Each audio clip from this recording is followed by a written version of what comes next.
13 Prisons Where You Won't Survive, A Guide to Confinement.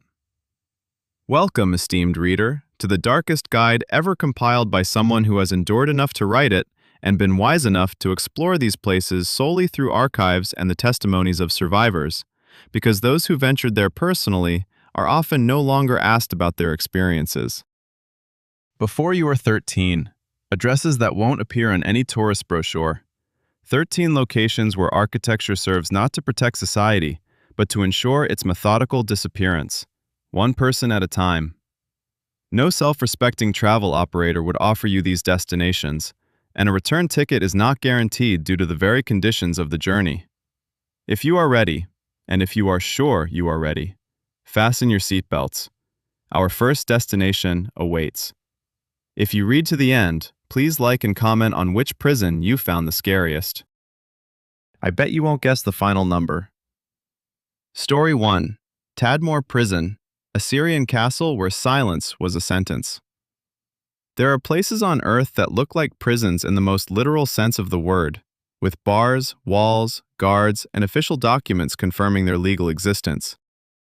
And then, there are places that look like prisons but function entirely differently, like a mechanism set in motion once and never stopped, like a clockwork where the master has long been dead, but the gears continue to turn with the inertia of decades. Tadmor Prison belongs to the latter category.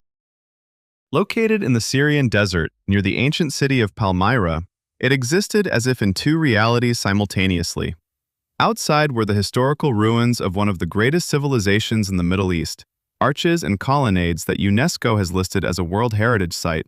Inside was one of the most systematically brutal penal complexes of the 20th century, where the very concept of prisoner gradually ceased to mean a living person. Palmyra is a city with a history that traces back to the 3rd millennium BCE, a trade crossroads between the Roman Empire and Parthia, the capital of the legendary Queen Zenobia, who in the 3rd century CE dared to challenge Rome and nearly won that dispute. Then, abandonment, sand, centuries of silence, until 18th century European travelers rediscovered it and marveled at the beauty of the dead city. When in 1966 the Syrian Ba'ath government decided to build a high-security military prison here, the choice of location seemed almost symbolic. Among the ruins of a great civilization, a new monument to its absence. Officially, the institution was named Tadmor Military Prison, and this name carried the first deception. Civilian prisoners were held here in no fewer numbers than military ones, and the institution of military justice was applied here with the same precision that a metronome measures silence. The architecture of Tadmor was dictated not so much by considerations of security, but by psychological oppression. The complex consisted of a series of low rectangular structures, sunk into the ground as if the builders intentionally wanted to make the building inconspicuous from the air, or, more precisely, to make those inside it invisible. The walls were as thick as those of a medieval keep and whitened on the outside. This whiteness under the Syrian sun gave an almost painful sense of purity, which instantly crumbled upon crossing the gates. The cells were designed to accommodate 4 to 6 people, but during periods of mass arrests, which occurred regularly after each political upheaval, 20, 30, and sometimes even 40 prisoners were crammed into them. Ventilation in the desert climate, where summer temperatures rose above 45 degrees, was nominal. Narrow slits under the ceiling provided no breeze, while the scorching air outside melted away. The desert is a character in this story, and it should not be underestimated. The Palmyrene Desert falls into the Syrian type of semi-deserts, which sounds almost promising. The prefix semi hints at some moderation. But in practice, it meant a temperature shift of 50 degrees between summer midday and winter night. In summer, the cells turned into ovens. The concrete walls absorbed heat during the day and released it at night, offering no respite to the body. In winter, the same concrete became icy, and prisoners deprived of sufficient blankets shivered in the dark, huddled together. Water was chronically scarce. In a desert region, water supply was a problem even for a spirit that wanted to be free. And inside the perimeter, water distribution was a tool of discipline. Speaking about the quality of food in terms of nutrition was difficult. The diet described by survivors consisted of the bare minimum of calories needed to sustain life, served in a form that was hard to identify with any specific product.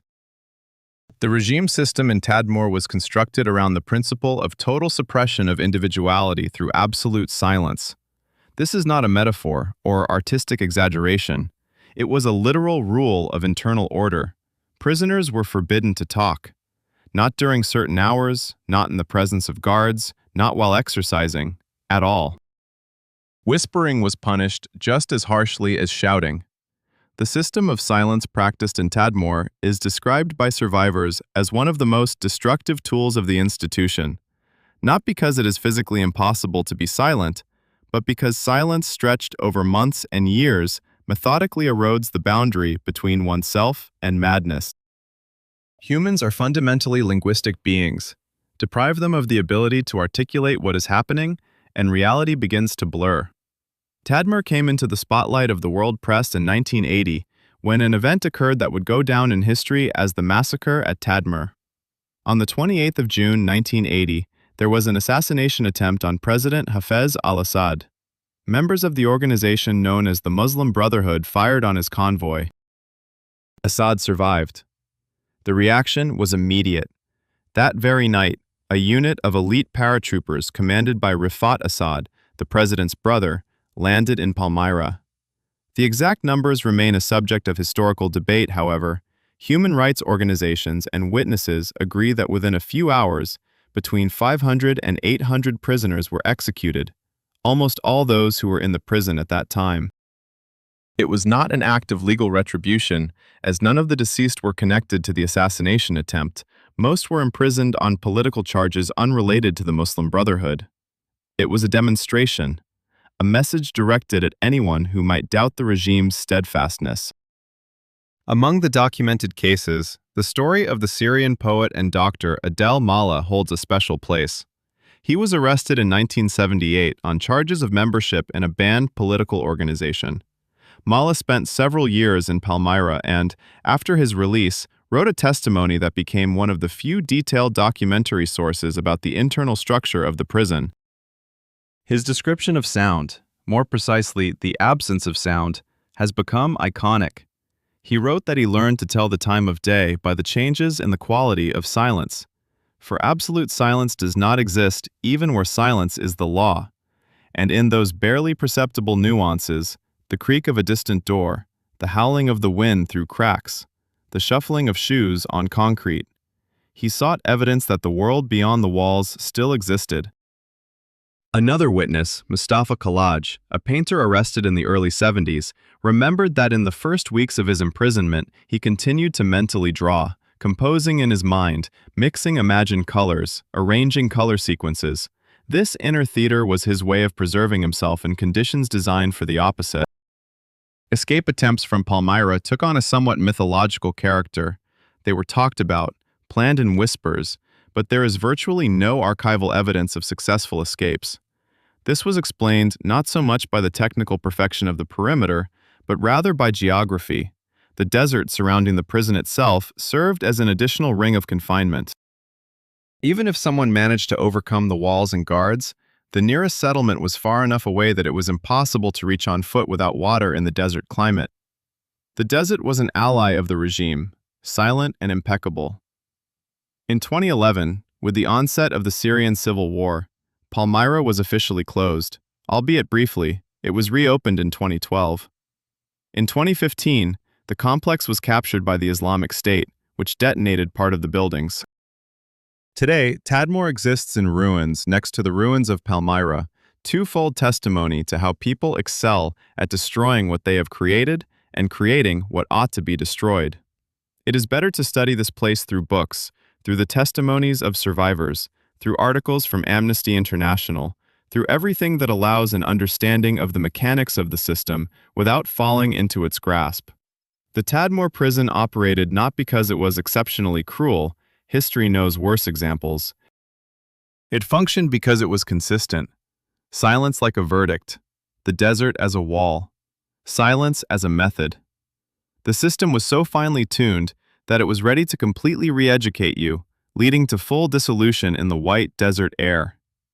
But if you think the desert is the worst our journey has to offer, the next stop will challenge that belief. We fly north, far north, where even the guards sometimes envied the birds. The second story, Perm 36, Soviet ice that remembers names. Imagine a place officially termed corrective labor colony. The word corrective here carries the same connotation as the word voluntarily in interrogation protocols from the Soviet era, serving as a decoration meant to give the document an appearance of legality. Perm 36 was located in the Perm region, in the Ural Mountains, about 100 kilometers east of the city of Perm, and from the air it looked like a neat rectangle carved into the endless expanse of coniferous forest. The forest here is neither a decoration nor a poetic image.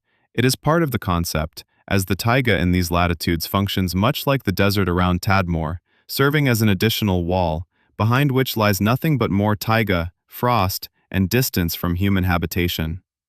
The Ural region was chosen for the camp complex not by chance. Soviet penitentiary geography adhered to several principles simultaneously: distance from major population centers, availability of natural resources for exploiting prison labor, and climatic conditions that in themselves constituted a form of punishment. The Perm region satisfied all three criteria in abundance. In winter, temperatures here could drop to -40 degrees, and these are not record figures but an ordinary working winter, familiar to the local climate and completely unfamiliar to the human body, especially if that body lacks sufficient nourishment, proper clothing, and the means to find shelter. Summer was short, filled with mosquitoes, and provided no relief in another sense. The change in temperature meant a shift in the range of threats, rather than their disappearance. The camp complex itself, officially known by various numbers throughout its history and later dubbed Perm 36, was founded in 1946, literally the year after the end of the Second World War, as the Soviet system was already fully transforming the victorious momentum into an administrative apparatus of repression. Originally, this place housed prisoners convicted of criminal offenses who worked in logging, precisely the type of labor that the Perm taiga was perfectly suited for. However, the camp gained its grim reputation in the 70s and 80s when it was reorganized into an institution for holding political prisoners, referred to in Soviet terminology as particularly dangerous state criminals. In practice, this meant individuals who dared to write, speak, or think anything that did not align with the official worldview. The architecture of Perm 36 embodied a specific Soviet aesthetic of functionalism taken to the extreme. The wooden barracks of the early years gradually gave way to more solid buildings, but the logic of the space remained unchanged: minimal area per person, maximum control possibilities.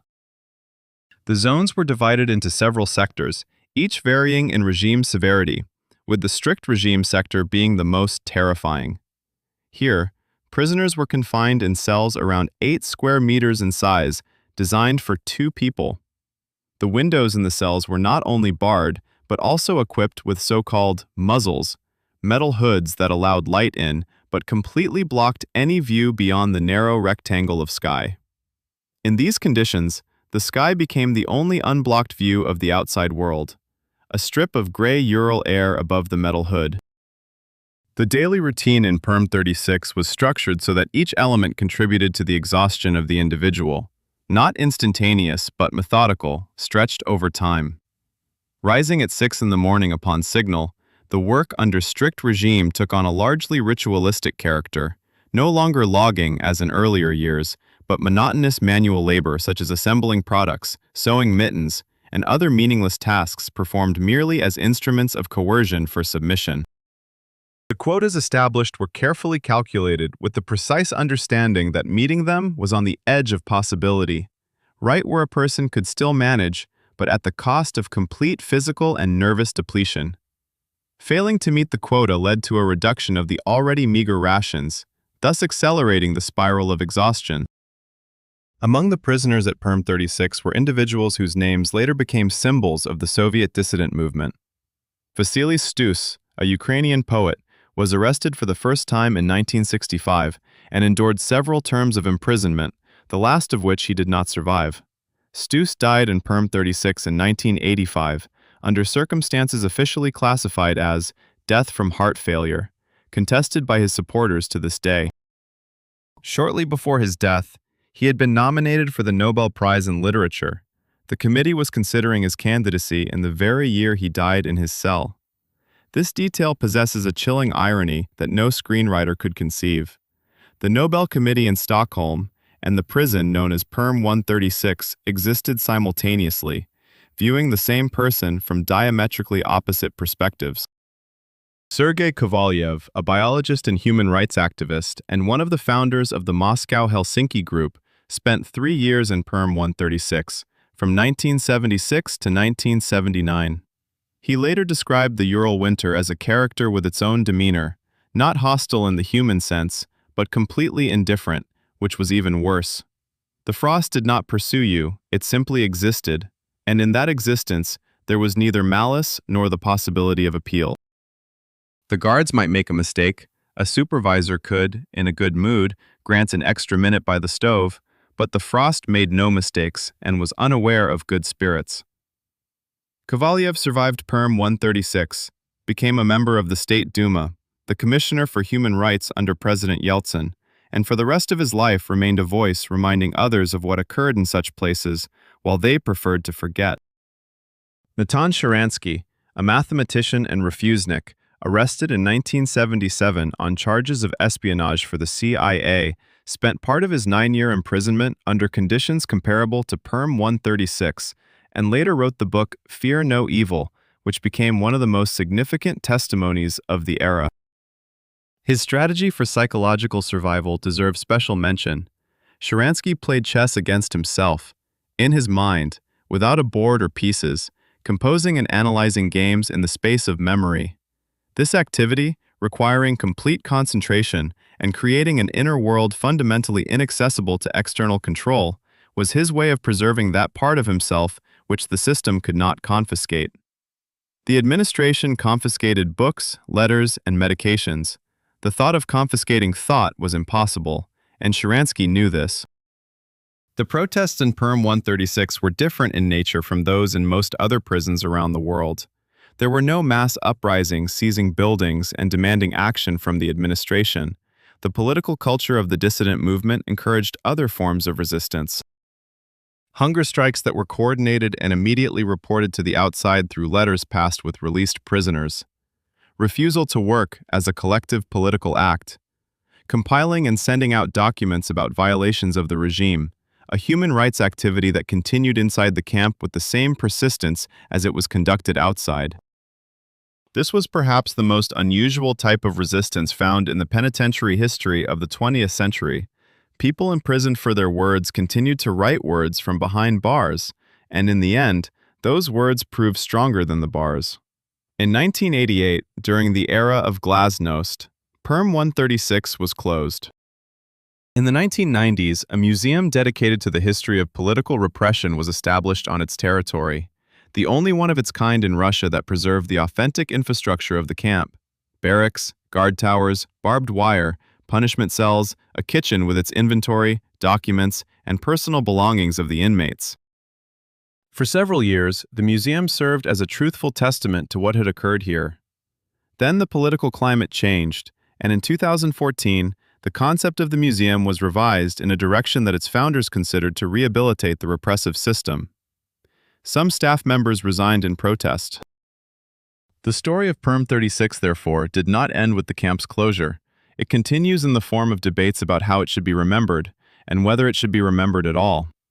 This is perhaps the most eloquent conclusion. A place that destroyed people for their views on history has itself become a subject of historical dispute. The Soviet system knew so well what it was doing that even its archive became a battleground. The Perm Ice preserves names, but the next stop on our journey is in a region where names disappeared much faster, because everything else dissolved there too. We cross an ocean and move to a place where even the word prison was deemed insufficient, and the institution received another name, more corporate, cleaner, and thus significantly more terrifying. History 3. Guantánamo, a resort without exiting. At the edge of a legal void. There are places whose reputation precedes any description so much that the mere name itself is already a sentence, not a legal one, but a meaningful one. Guantánamo. Say this word anywhere on the globe, and you won't need to specify what you are talking about. Not the Cuban province, not the bay with beautiful Spanish outlines on the map, but a place that American military lawyers chose in 2001 with surgical precision precisely because it was located nowhere.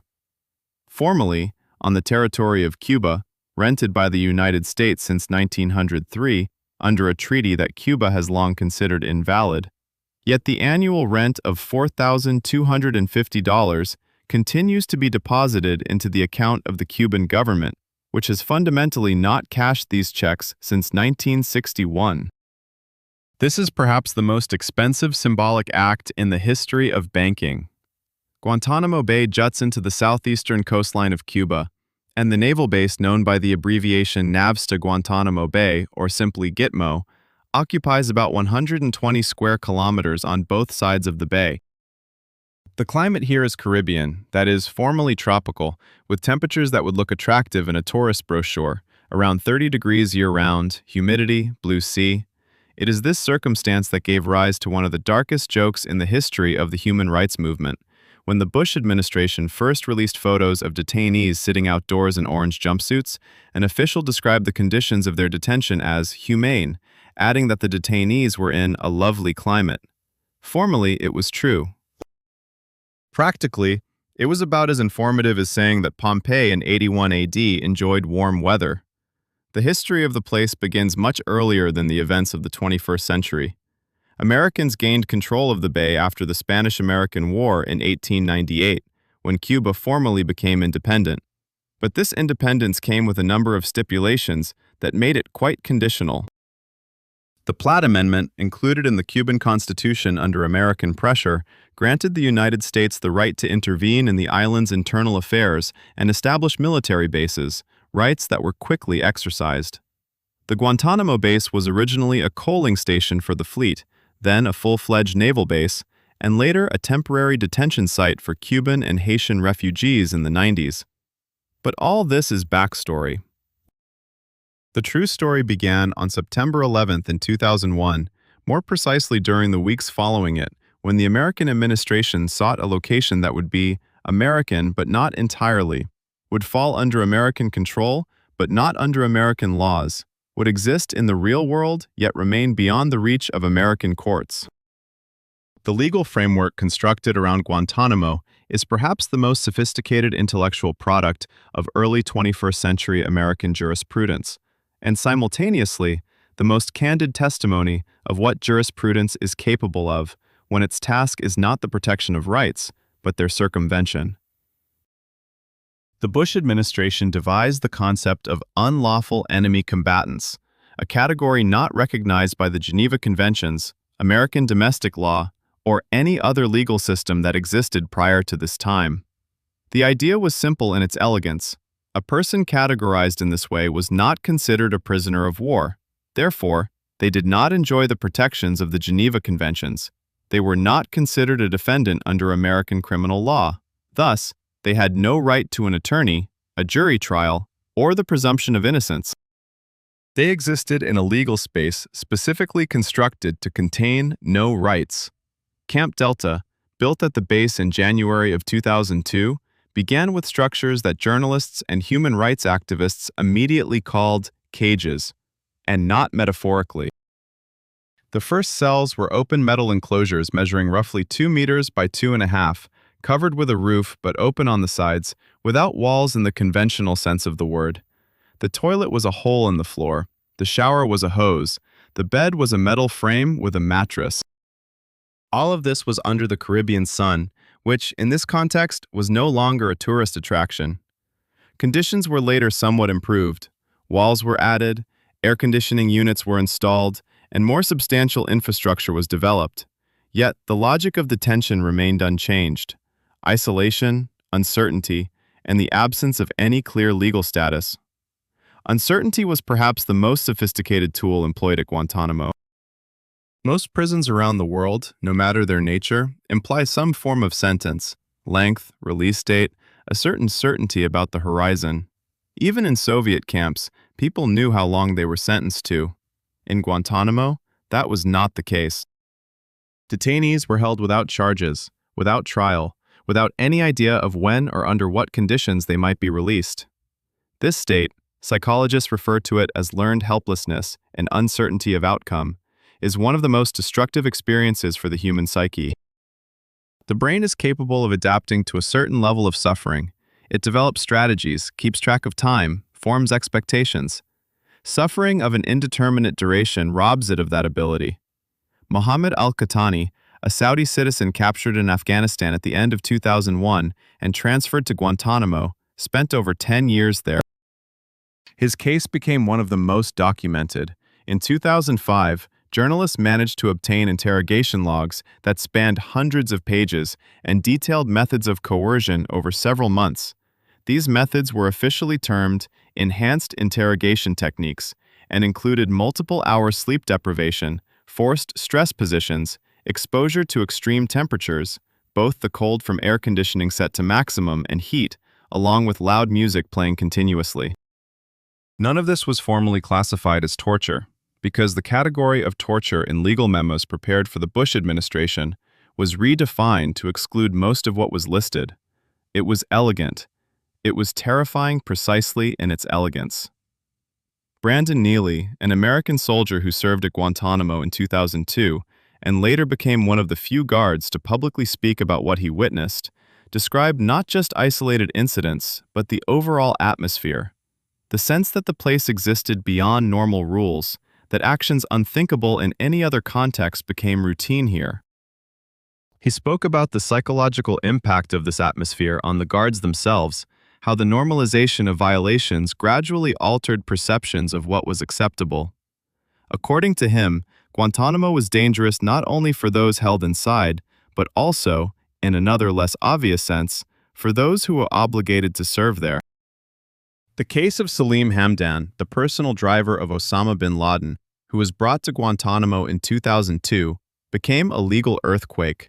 In 2006, the U.S. Supreme Court ruled that the military tribunals established for the prosecution of detainees violated both American military law and the Geneva Conventions. This decision, Hamdan versus Rumsfeld, was the first major legal blow to the structure built around the base. It was followed by other decisions, further appeals, and years of legal battles. Part of the detainees was released. Others remained. Barack Obama signed an executive order to close Guantánamo on the first day of his presidency in 2009. Guantánamo did not close. Donald Trump signed an order to keep Guantánamo open. As per the latest available data, dozens of prisoners remained there, some of whom had spent over 20 years in custody without trial. Some were released in recent years. Some are still waiting. Guantánamo differs from other prisons in our journey with one fundamental peculiarity. It exists not in the past, but in the present tense. Tadmor can be studied as history, Perm 36 as a museum. Guantánamo is an ongoing fact, an unresolved question in the narrative of this century. It is proven that to create a place where people disappear in the legal sense, one does not need Soviet totalitarianism or Syrian authoritarianism. All that is needed are a few legal memos, the right geographical location, and persistent political will.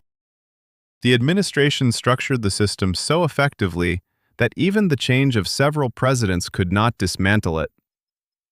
The best argument for studying this place is exclusively using legal documentation. But if you think that a legal vacuum is the limit of human ingenuity in punishment systems, the next stop will introduce you to a place where the question of law was never even posed, because the very concept of law never arrived there. We are moving to North Korea. One-way tickets. Story 4. Kwanliso number 22. The North Korean universe where the outside world was unknown. There are prisons, and there are concentration camps. The difference between them is not just terminological, it is ontological, affecting the very nature of what this place is and what it does to a person. A prison implies a sentence, a release, an existence before and after. A concentration camp implies only the inside. Kwanliso, the North Korean political zones, belong to the second category so consistently that even the very word prison applied to them seems a euphemism designed to make the reality slightly more digestible for those studying this reality from the outside. From the outside, I emphasize, because outside are all those reading these lines, and this circumstance is a privilege in itself. Kwanliso number 22 was located in Hamgyong-pukto province in northern North Korea, in a mountainous area where the geography itself worked towards isolation with the same effectiveness as barbed wire and armed guards. The mountainous terrain, the harsh continental climate with winters dipping significantly below 20 degrees, and the remoteness from any settlements, all of this created a natural perimeter, complementing the man-made one. According to human rights organizations and satellite images analyzed by researchers, the complex occupied an area comparable to a small city, several dozen square kilometers, including residential areas, agricultural land, mines, factories, and the infrastructure necessary to maintain a closed system of life support. This was not a prison in the usual sense. It was a state within a state without citizenship and without a horizon.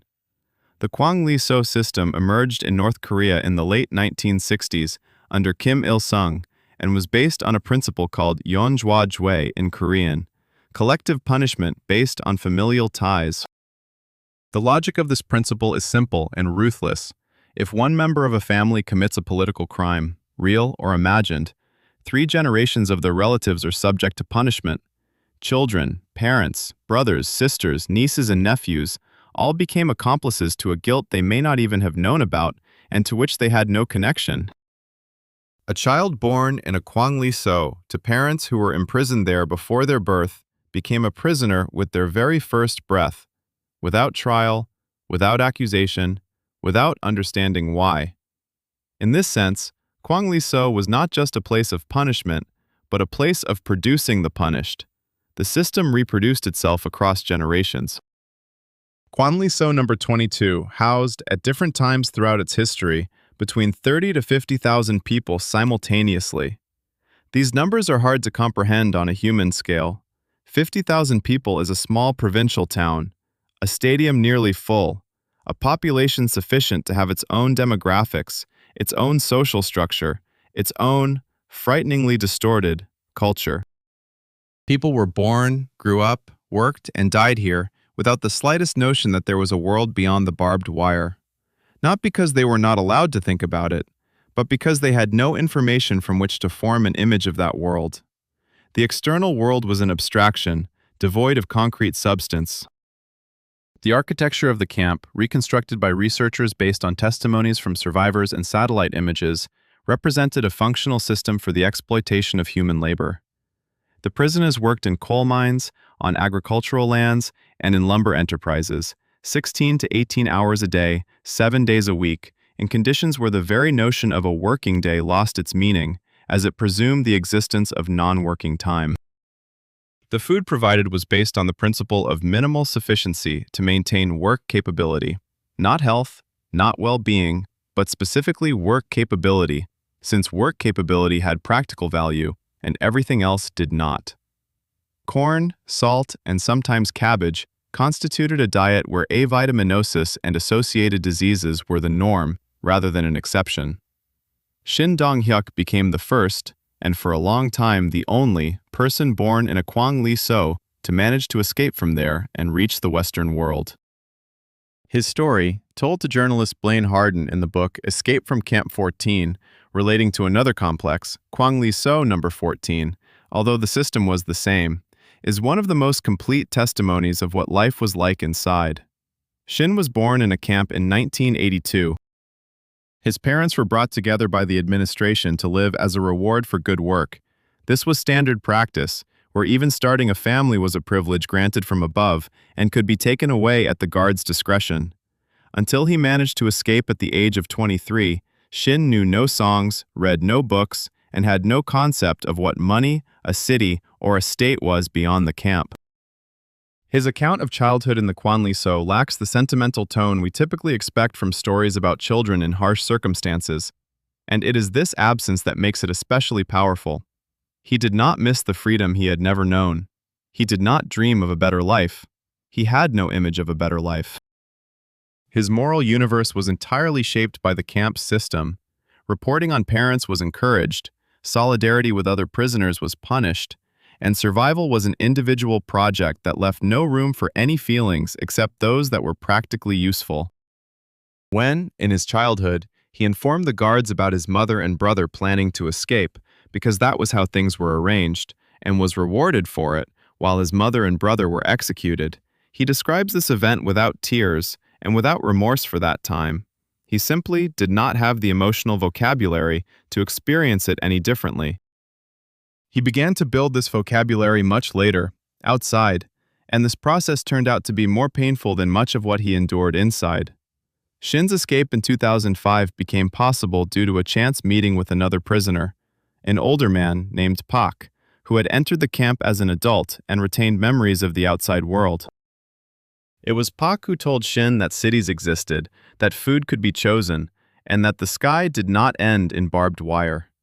For Shin, these stories sounded much like descriptions of other planets do for us, intellectually possible, emotionally unfathomable. They escaped together, sneaking through the electrified barrier. Pak died upon touching the wire, and Shin crossed over his body. This sentence requires a pause because it contains the essence of the Kwanliso in a compressed form. The only way out lay through another person's body. In 2014, a UN commission published a report on human rights in North Korea based on testimonies from more than 300 survivors and defectors. The report noted systematic, widespread, and severe human rights violations, qualifying what happened in the Kwanliso as crimes against humanity. The North Korean government dismissed the report as a politically motivated fabrication and denied the very existence of political camps, denying it quite firmly in the face of satellite images that clearly showed the camp complexes. According to some reports, Kwanliso No. 22 was closed around 2012, not because the system had changed, but for reasons that remain opaque, possibly a relocation, possibly a reorganization. Other complexes continue to exist. Satellites continue to photograph. Kwanliso is a prison pushed to its logical limit, a place where incarceration ceases to be punishment and becomes a way of life, the only life known to its inhabitants. Studying it from books isn't just a safety recommendation. It's the only way to understand the mechanics of the system without losing the ability to analyze it. The best way to study a place where people did not know the outside world is from the outside. We move on. Our next stop will take us from North Korea to South America, to a country where dictatorship found a place so isolated for its needs that even nature seemed to participate in its protection. Welcome to Chile. More precisely, to an island. Story 5. Dawson Island, a Chilean archipelago where Pinochet hid inconvenient people. There is a special category of places of confinement that can be called geographical prisons, when nature itself becomes an accomplice of the suppression system, where bars are unnecessary because distance, water, and climate do their job. Dawson Island, located in the Strait of Magellan at the southern tip of Chile, belongs to this category. The Strait of Magellan is not the most welcoming body of water on the planet. Sub-Antarctic waters, constant winds reaching storm speed on days meteorologists classify as moderate, fogs hanging over the water for weeks, water temperatures at which a person can lose consciousness within minutes. Nature here is not neutral. It is consistently and methodically hostile to all living beings that did not adapt to it over several generations. Political prisoners brought here in September 1973 did not have time to adapt. They had neither the time nor the opportunity. The Chilean military coup of September 11, 1973, a date that holds a place in Latin American historical memory akin to that of another September 11th in American memory, was a carefully planned operation that resulted in the overthrow of the democratically elected president Salvador Allende and the establishment of a military dictatorship led by General Augusto Pinochet. In the first days after the coup, the junta faced a practical task: what to do with the thousands of people whom the new regime considered a threat to its stability. The answer to this question required a logistical solution, and Dawson Island turned out to be the ready answer, an existing settlement with infrastructure located at a distance that made unauthorized communication with the mainland practically impossible, in climatic conditions that excluded unauthorized exits beyond the perimeter. Dawson Island, with an area of about 3,600 square kilometers, was discovered by European navigators in the 16th century and served as a home for the Kaweskar people, the indigenous inhabitants of these waters, whose culture was adapted to the sub-Antarctic climate so deeply that 19th century European observers could not understand how they survived in such temperatures. Charles Darwin, passing by on the Beagle in 1832, described the cave sparrow with a mix of wonder and confusion that is characteristic of a person encountering a life strategy fundamentally different from their own. By the 20th century, the indigenous population of the island had been nearly wiped out, first by missionaries, then by diseases, and finally by the historical pressures of a civilization unwilling to respect what it does not understand. The island was left with the Catholic mission of Rio Douglas and a few small military installations. It was this infrastructure that the junta adapted for its needs in September 1973. The first prisoners arrived on Dawson within a few days of the coup, and they were not ordinary activists from leftist parties, but people who constituted the political and intellectual elite of Allende's government. Orlando Letelier, former Minister of Foreign Affairs. Clodomiro Almeida, former Minister of Foreign Affairs and one of the leaders of the Socialist Party. José Toja, former Minister of the Interior and Defense. Aníbal Palma, former Minister of Education. Dozens of others, ministers, deputy ministers, advisors, governors. The junta gathered on the island people whose names and biographies were living proof that an alternative political reality existed and thus had to be isolated from anything that could reproduce it. The camp on the island, officially named the Dawa Camp, was organized at a former military base and initially had no specially constructed facilities for holding prisoners. People were placed in wooden barracks not designed for habitation in the sub-Antarctic climate during winter, and winter in the Strait of Magellan begins in April and ends in September, lasting most of the year. The average winter temperature here is around 3 to 5 degrees above zero, which does not sound catastrophic until you add in the constant wind blowing at 40 to 60 kilometers per hour and the humidity, which makes every degree feel significantly more intense than it appears on paper. The perceived temperature under such conditions drops well below zero, and this is compounded by wet clothing, scant food, and the physical labor that prisoners were forced to perform regardless of the weather. Orlando Letelier, perhaps the most famous of the Dawson prisoners outside of Latin America, spent about a year on the island. His subsequent fate became one of the most tragic in the history of the Chilean dictatorship. Released under international pressure in 1974 and exiled from the country, he continued his political activities in exile in Washington and was killed in September 1976 by a car bomb explosion right on Embassy Row, the diplomatic quarter of the American capital. The operation was carried out by the Chilean secret police DINA with the assistance of Cuban émigrés opposed to Castro. This was the first political assassination on American soil carried out by a foreign intelligence agency, and it shocked the American capital precisely because of its audacity. A regime that many in Washington had come to view as an ally during the Cold War was killing its opponents on the streets of the nation's capital. In this context, Dawson was merely the opening chapter of a story in which Letelier played the role of a man targeted by a system beyond any perimeter. José Toja, a former minister and one of Salvador Allende's closest associates, spent several months at Dawson before being transferred to a military hospital in Santiago at the beginning of 1974, diagnosed by military doctors with severe exhaustion. In March of 1974, he died, officially from complications of a voluntary hunger strike he had declared in protest against the conditions of his detention. The circumstances of his death were disputed by relatives and comrades. An independent investigation conducted decades later left the question unresolved.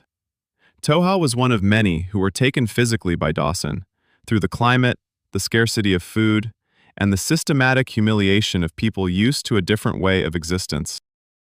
Jorge Monteal, a young economist from Allende's team who arrived at Dawson at the age of 26, later wrote memoirs where the central image was not the cold or hunger, but the wind. The Magellanic wind blows with such consistency and strength that it ceases to be just a weather phenomenon and becomes a condition of existence, a background noise, never stopping, changing in intensity, but never completely disappearing.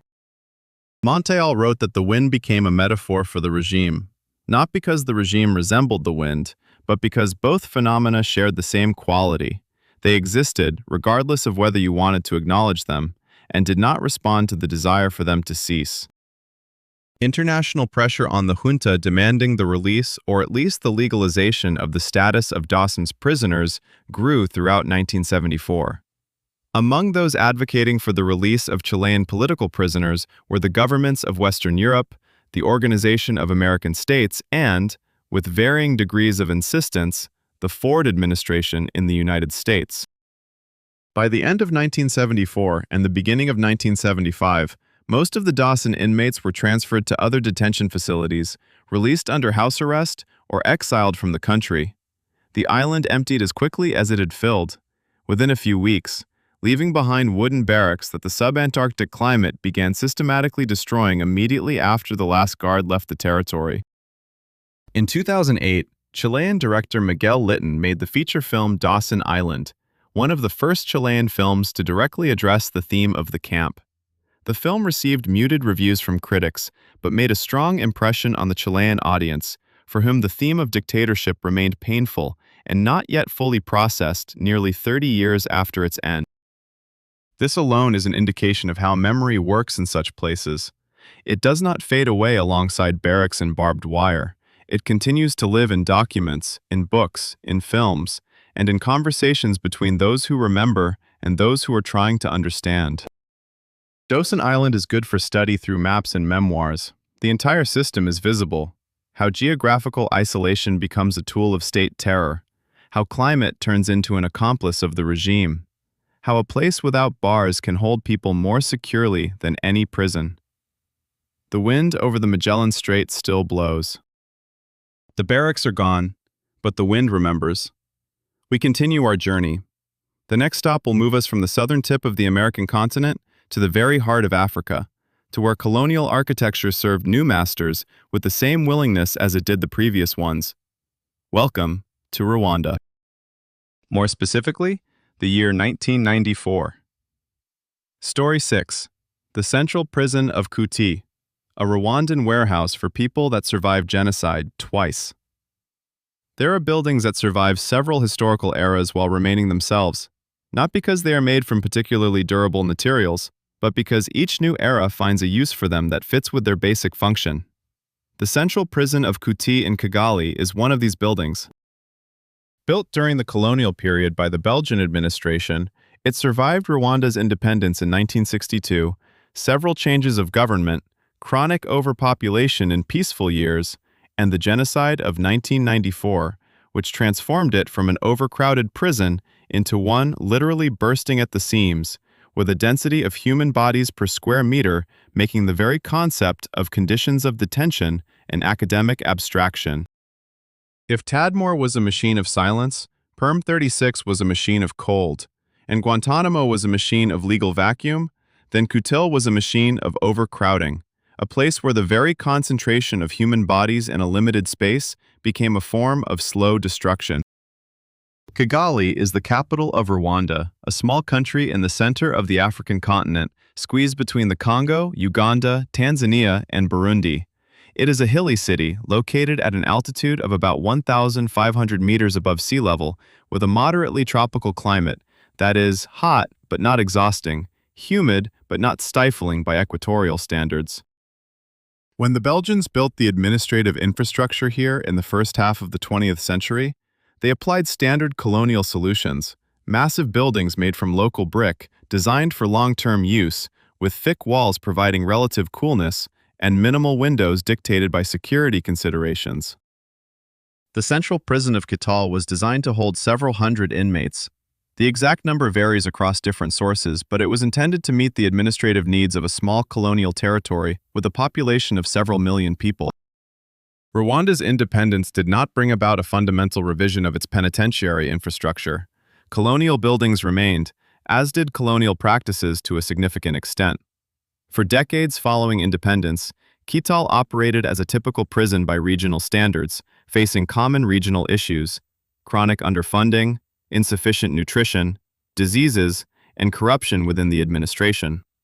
While it was a poor situation, it was understandable and fit within the familiar logic of impoverished state institutions. Then came April 1994, and the logic changed fundamentally. The Rwandan genocide, which lasted 100 days from April to July 1994, claimed the lives of between 500,000 and 800,000 people, predominantly Tutsi and moderate Hutu, killed by armed Hutu groups with the complicity or direct involvement of state structures. This genocide was carried out at an astonishing pace and with the most primitive means: machetes, clubs, firearms, and radio broadcasts that aired lists of names and calls to kill. When in July 1994, the forces of the Rwandan Patriotic Front, led by Paul Kagame, stopped the genocide and took control of the country, the new government faced a historic challenge unprecedented in international law: what to do with hundreds of thousands of people suspected of participating in the genocide. The answer was given quickly and radically: arrest them. Within a few months after the genocide, Rwandan prisons began to fill at the same catastrophic rate at which the country had emptied from the dead. Quito, designed for several hundred inmates, held several thousand by 1995. Exact figures vary depending on the source, but human rights organizations that gained access to the facility in the mid-90s reported numbers exceeding the intended capacity by 10, 15, and according to some accounts, even 20 times. In cells intended for 8 to 10 people, there were 80 to 100. People could not lie down simultaneously. Physically, the floor space did not permit it. They slept in shifts or sitting upright, leaning against each other in the dark.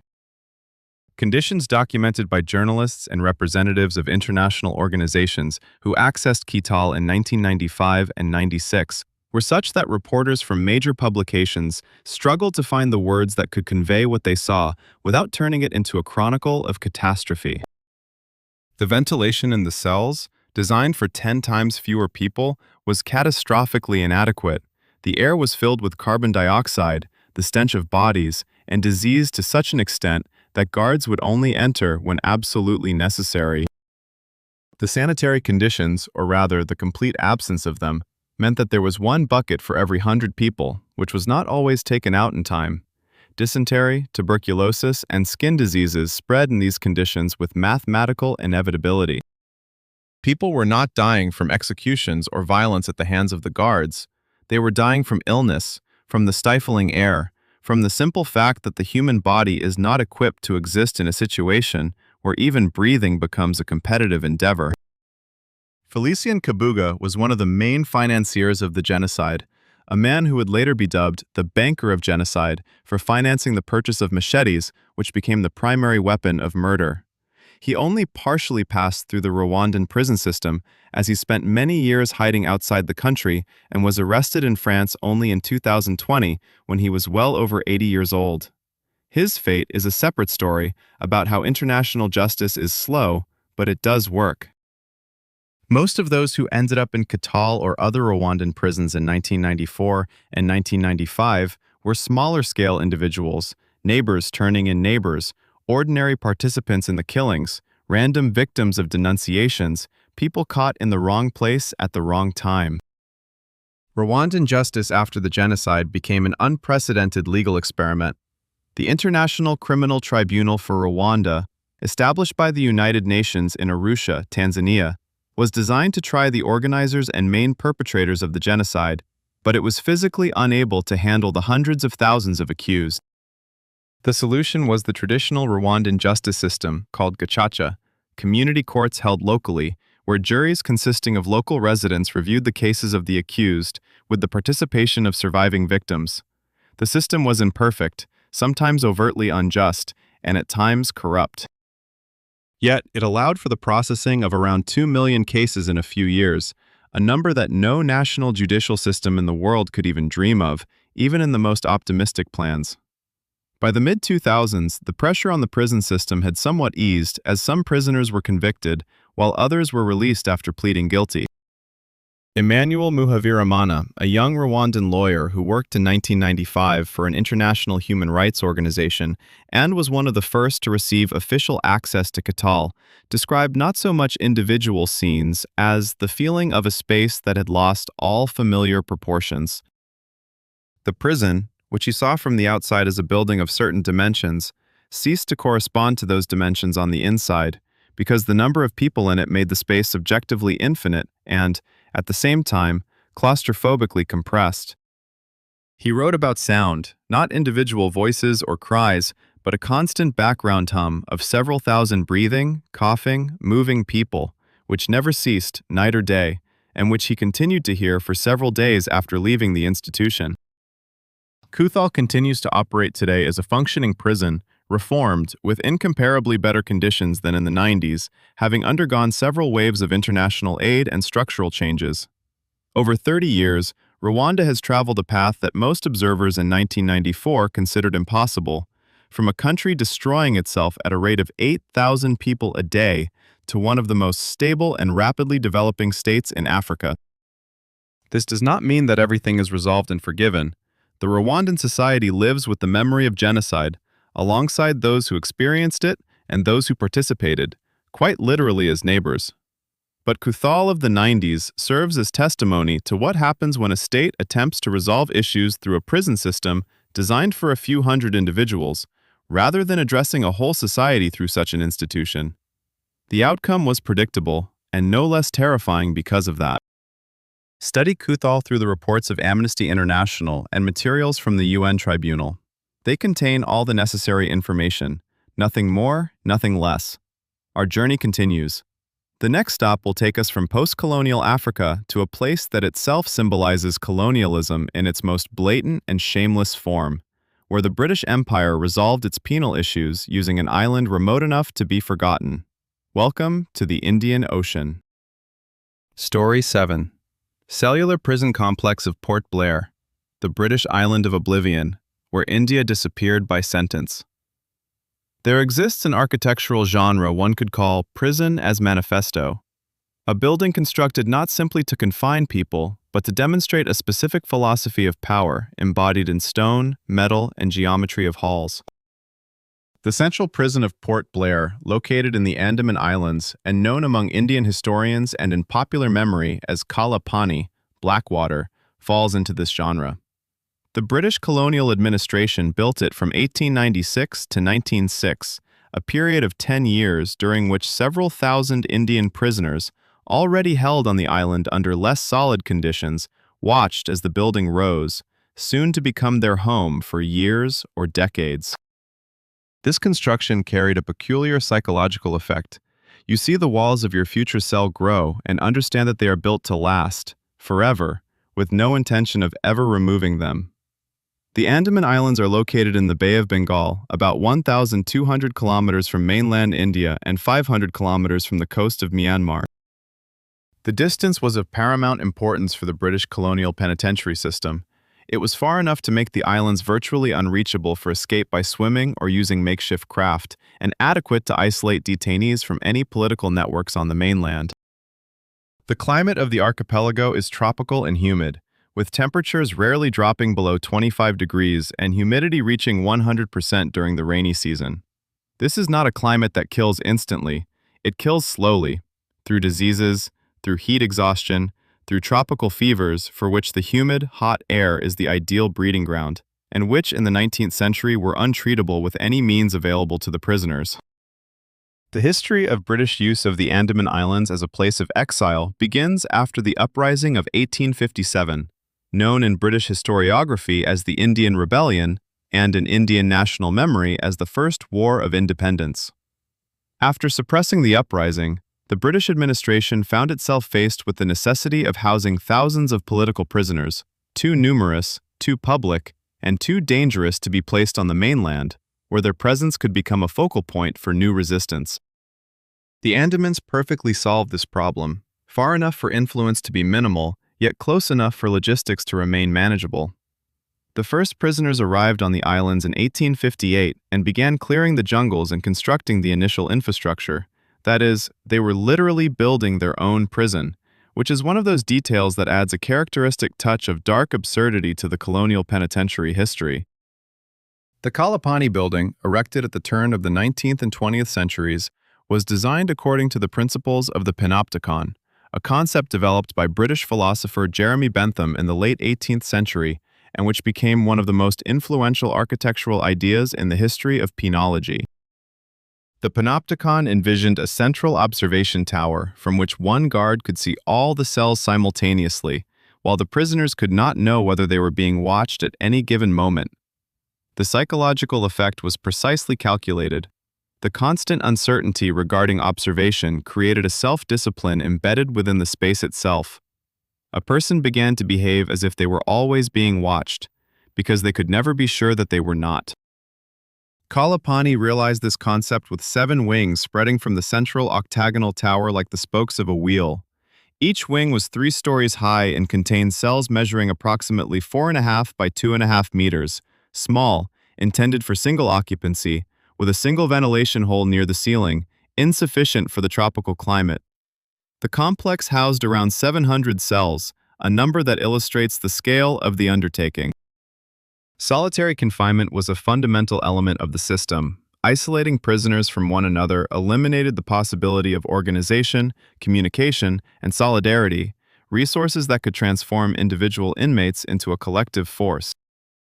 Bal Gangadhar Tilak, one of the most revered leaders of the Indian National Liberation Movement, a journalist, scholar, and social activist, was sentenced to 6 years in prison at Cellular Jail in 1908 for promoting hatred against the government due to articles published in his newspaper, Kesari. At that time, Tilak was 52 years old, known throughout India, and his imprisonment sparked a wave of public protest that itself eloquently testified to the political cost the British incurred by using Cellular Jail as a tool for suppressing the national movement. Although the conditions of Tilak's confinement were somewhat better than those of ordinary prisoners due to his notoriety and the international attention his case received, they still included forced labor. He was assigned to work in coconut oil extraction, a monotonous, grueling physical task, incompatible with the health of an older man. During his time at Cellular Jail, Tilak wrote Gita Rahasya, a philosophical work that became one of the most significant texts in 20th century Indian political thought. It was a strategy akin to that of Natan Sharansky with chess, maintaining an inner space inaccessible to the system. Vinayak Damodar Savarkar, a revolutionary nationalist, poet, and political thinker known as Veer Savarkar, spent 27 years at Cellular Jail, from 1911 to 1924, and his story is perhaps the best known and most controversially assessed among the tales of prisoners on the island. Savarkar was sentenced to 2 consecutive terms of 50 years each, a legal construct that in itself is a poignant testimony to colonial justice, for organizing armed resistance against British rule. In prison, he repeatedly submitted petitions for clemency, which his political opponents later used as evidence against his image as an unyielding revolutionary, while his supporters explained them as a tactical maneuver. The question of what exactly motivated Savarkar in these petitions remains a topic of historical and political debate in India to this day, highlighting the psychological burden that 27 years in Cellular Jail can impose on a person and their reputation. Forced labor at Cellular Jail was organized on a principle of maximum degradation. It wasn't just heavy physical labor, but work deliberately chosen to emphasize the humiliation of an educated person. Lawyers, professors, journalists, political leaders, individuals whose identities were inseparable from intellectual activities were assigned to work that required only physical effort and demanded no mental engagement. Oil extraction, stone carrying, jungle clearing. The system knew precisely what it was doing. It attacked not only the body, but also the self-definition, that internal sense of self that these individuals associated with their professional and political identities. The struggle to close Kalapani was waged from both inside, through hunger strikes, collective protests, and the spreading of information via released prisoners, and outside, through the Indian national movement gaining momentum in the 20s and 30s of the 20th century. Mahatma Gandhi publicly opposed the use of the Andamans as a place for political prisoners, The Indian National Congress included a demand for the closure of Kalapani in its resolutions. The international press periodically turned its attention to the island, with little effect until the political context changed enough for the British administration to deem the costs exceeding the benefits. In 1942, Japanese forces occupied the Andaman Islands, and what followed is one of the most painful chapters in the history of a place that already had its fair share of painful pages. The Japanese occupation did not bring liberation to the island, but introduced a new regime wherein the Indian population of the archipelago found itself caught between two imperial systems, neither of which regarded their welfare as a priority. In 1945, the islands returned under British control. In 1947, India gained independence, and Kalapani was officially closed as a place of imprisonment. Today, Kalapani is a national memorial of India, one of the most visited historical sites in the country. Every evening, a sound and light show is held here, recounting the story of the island and its prisoners. Tourists take photos at the entrance, buy souvenirs, and walk through the corridors where the sounds of guards once echoed. This transformation of a place of torture into a tourist attraction is, in itself, a form of historical reflection. Imperfect, incomplete, sometimes turning tragedy into spectacle, yet still present. It is better to study Kalapani in this way, from the outside, through history, through documents, through the books of those who were there and found the strength to write about it. 7 wings of the panopticon have drifted into the past, but the architecture of surveillance has left a mark on the very idea that power must see everything, while the subjugated must not know if they are seen. We leave the island in the Indian Ocean and move toward Europe, where the 20th century left one of the most well-documented and systematically studied examples of what happens when a state decides that certain categories of people do not deserve to exist. The next stop is Germany. More precisely, it is about what existed both underground and above ground simultaneously, referred to by perhaps the most neutral term possible: camp. Story 8. Mauthausen, Austrian granite from which death was crafted. There are places where evil was not improvised, not chaotic, and not born from the turmoil of war, but carefully designed, planned on paper, approved by authorities, constructed according to a budget and timeline, staffed according to a personnel schedule.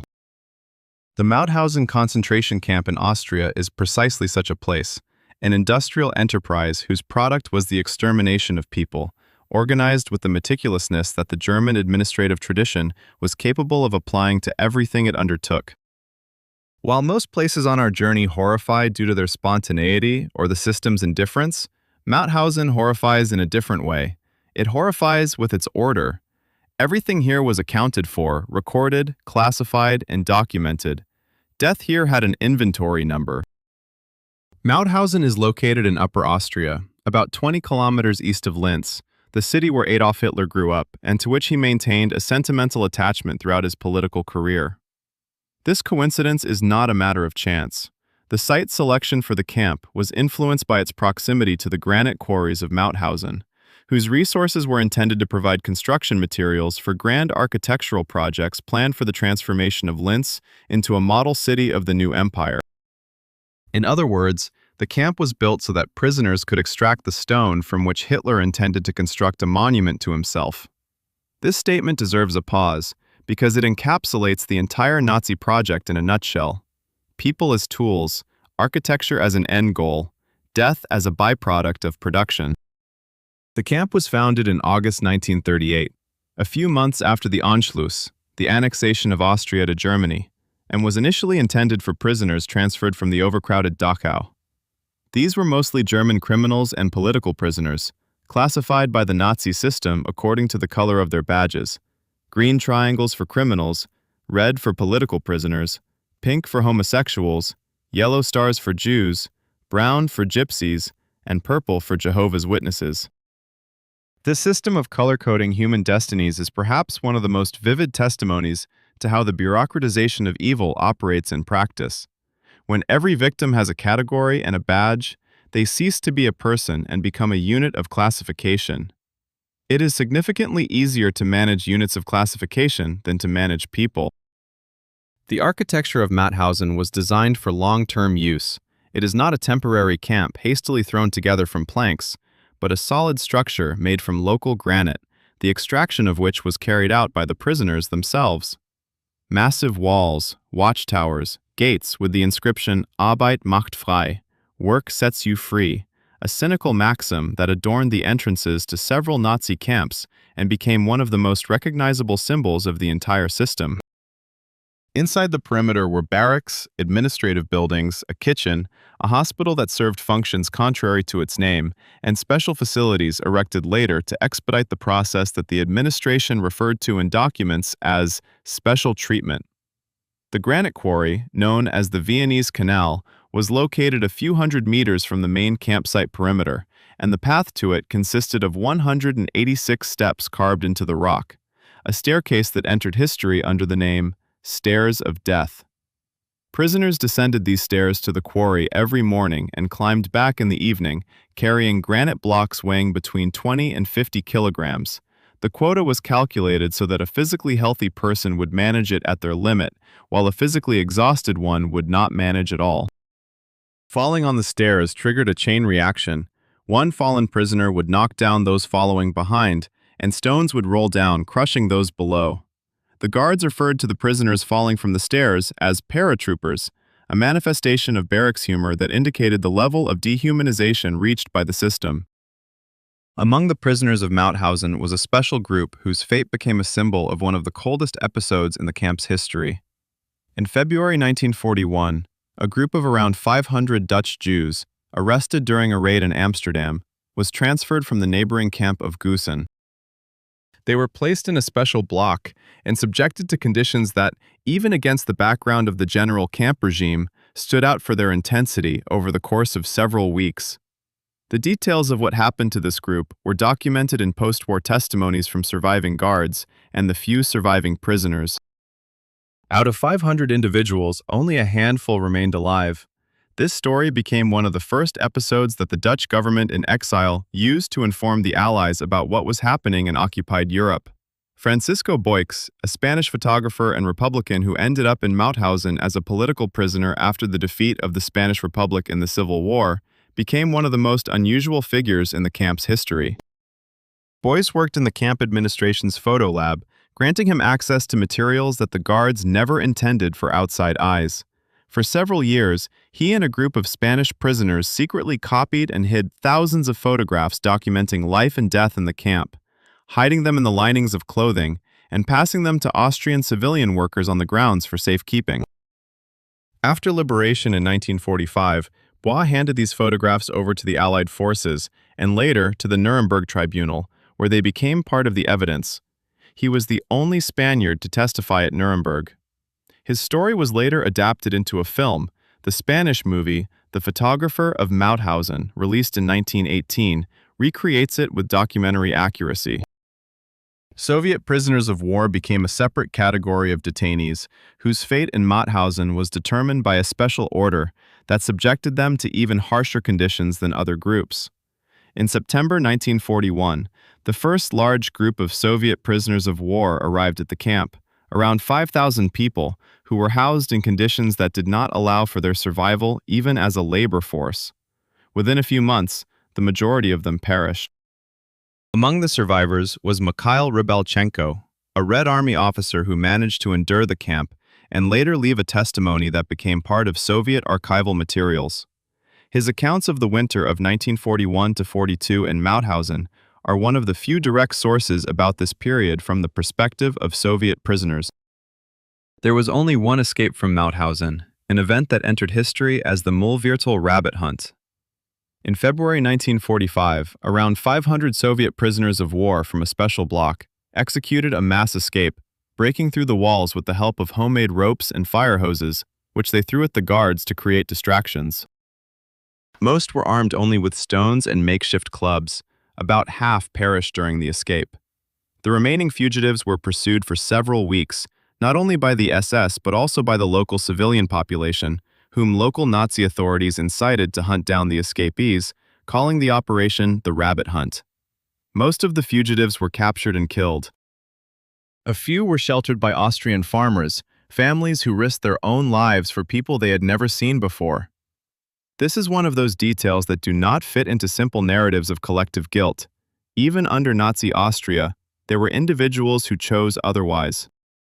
Mauthausen was liberated by American forces on the 5th of May, 1945, one of the last major Nazi camps to be freed during the war. Approximately 200,000 people passed through the Mauthausen camp complex and its numerous branches, of whom estimates suggest that between 90 and 100,000 perished. Today at the site of the camp stands a memorial, one of the most thoroughly documented in Austria. The granite walls remain intact, the stairway of death stands. 186 steps are counted by all who come here today. They count silently, because for some reason, counting them out loud seems impossible. Mauthausen is studied in schools, universities, and international human rights conferences. It is documented, analyzed, and made into films. This is both right and necessary. There is no need to visit this place mentally, like we do with others on our route. It has already secured its place in the collective memory of humanity, becoming part of the common vocabulary we use to describe what people are capable of when the system gives them permission. We move on. The next stop will take us from Europe to Central Asia, where the Soviet system exported its correctional philosophy to new territories, and where the climate was so extreme that even Soviet officials occasionally struggled to compile official mortality reports. Welcome to Kazakhstan. Welcome to the steppe. Story 9. Steplag, Kazakhstan steppe, where the dead rebelled. There exists a particular kind of geographical cruelty that requires no walls, no bars, and no specially trained staff. It simply needs to be itself. The Kazakh steppe around Zhezkazgan, now the city of Zhezkazgan, is precisely such a place. Vast, wide open, entirely devoid of shelter, and indifferently hostile to all living things. Escaping from here required overcoming not just a perimeter, but the very geography itself. In the summer, the steppe scorched to 45 degrees and the horizon melted into a haze, making distances impossible to measure. In the winter, temperatures plummeted to -40, and the steppe wind, unobstructed for hundreds of kilometers, turned every degree of frost into several. Between these two extremes lay a brief spring and an equally short autumn, which the locals rightly perceived not as seasons, but as pauses between two forms of trial. In this steppe, the Soviet system established Steplag, one of the largest and most brutal camp complexes of the late Stalin era, known primarily for the fact that in 1954, one of the most extensive and tragically concluded uprisings in the history of the Gulag took place here. The Zhezkazgan region was chosen for the location of camps based on the same logic that guided most of the Soviet penitentiary system's geographical decisions. It housed rich copper deposits, whose extraction required vast amounts of labor, and the geography itself precluded most forms of resistance and escape. The copper mines of Zhezkazgan had been known since ancient times. The locals had mined copper here for thousands of years, and Soviet geologists surveying the region in the 20s and 30s confirmed that the reserves were among the largest in the world. For Soviet industrialization, this was a strategic resource. For the Gulag system, it was a ready justification for the establishment of a camp complex. The labor of prisoners and natural resources converged in one place with administrative elegance, hiding behind it millions of human destinies. Steplag, officially known as Special Camp No. 4, was established in 1949 as part of the Special Camp system, separated from the main structure of the Gulag and intended for the detention of prisoners classified as especially dangerous state criminals. This meant former prisoners of war accused of collaborating with the enemy, members of nationalist movements from occupied territories, Ukrainian, Baltic, Polish, clergy, former party officials who fell victim to yet another wave of repression, foreign citizens who found themselves within the reach of the Soviet apparatus for various reasons. The contingent was diverse, but united by one common characteristic. The system considered them too dangerous for regular camps and not dangerous enough for immediate execution. This intermediate state, too alive for death, too dead for life, defined the logic of their existence in Steplag. The regime in special camps differed from the general camp system in a number of ways, each designed for maximum suppression of individuality. Prisoners did not bear names, but numbers, white squares with black digits sewn onto their jackets, trousers, and hats, which they were obliged to present to the guards at any interaction. This was not merely an administrative measure. It was a systematic effort to obliterate identity through language, as a name is one of the basic tools of self-identification, and replacing it with a number shifts a person into a different ontological category. Correspondence was severely restricted.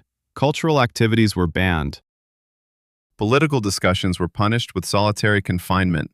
Information about the outside world came in minimal doses and through controlled channels. Copper mines demanded heavy underground labor, and this constituted the basis of existence for the prisoners of Steplag. Working in mines with poor ventilation, insufficient lighting, and output norms designed for physically healthy and well-nourished individuals, under conditions of chronic malnutrition and exhaustion, became a slow destruction of the body. Silicosis, a professional disease of miners caused by inhaling stone dust, developed in prisoners at a pace dictated by hours of work without proper protective equipment. Camp medicine recorded the illness, but lacked both medications and conditions for treatment, turning medical accounting into bureaucratic oversight of an inevitable outcome. The Kenger Uprising, as the revolt of Steplag is known by the name of one of the camp points, began on the 16th of May, 1954, and lasted for 42 days. This was the longest organized armed revolt in the history of the Soviet camp system, occurring at a unique historical moment, a year after Stalin's death, during a period when the system was in a state of uncertainty, and the prisoners sensed, rightly or wrongly, that something had changed and that the system might be ready to listen. The immediate trigger for the uprising was the murder of several prisoners by guards during a conflict, which was itself a manifestation of accumulated tension. A few hours after the incident, prisoners from several camp points broke through the barriers between sectors, united, and took control of a large part of the camp territory. What transpired over the course of 42 days during the Kenger Uprising is one of the most humanly complex stories in the annals of Soviet camps. The prisoners organized self-governance with a division of responsibilities. Individuals were appointed to maintain order, distribute food, and negotiate with the administration. Among the leaders of the uprising stood out Kenan Adiev, a former officer with organizational skills and authority among the diverse and multilingual camp population. Homemade newspapers and leaflets emerged.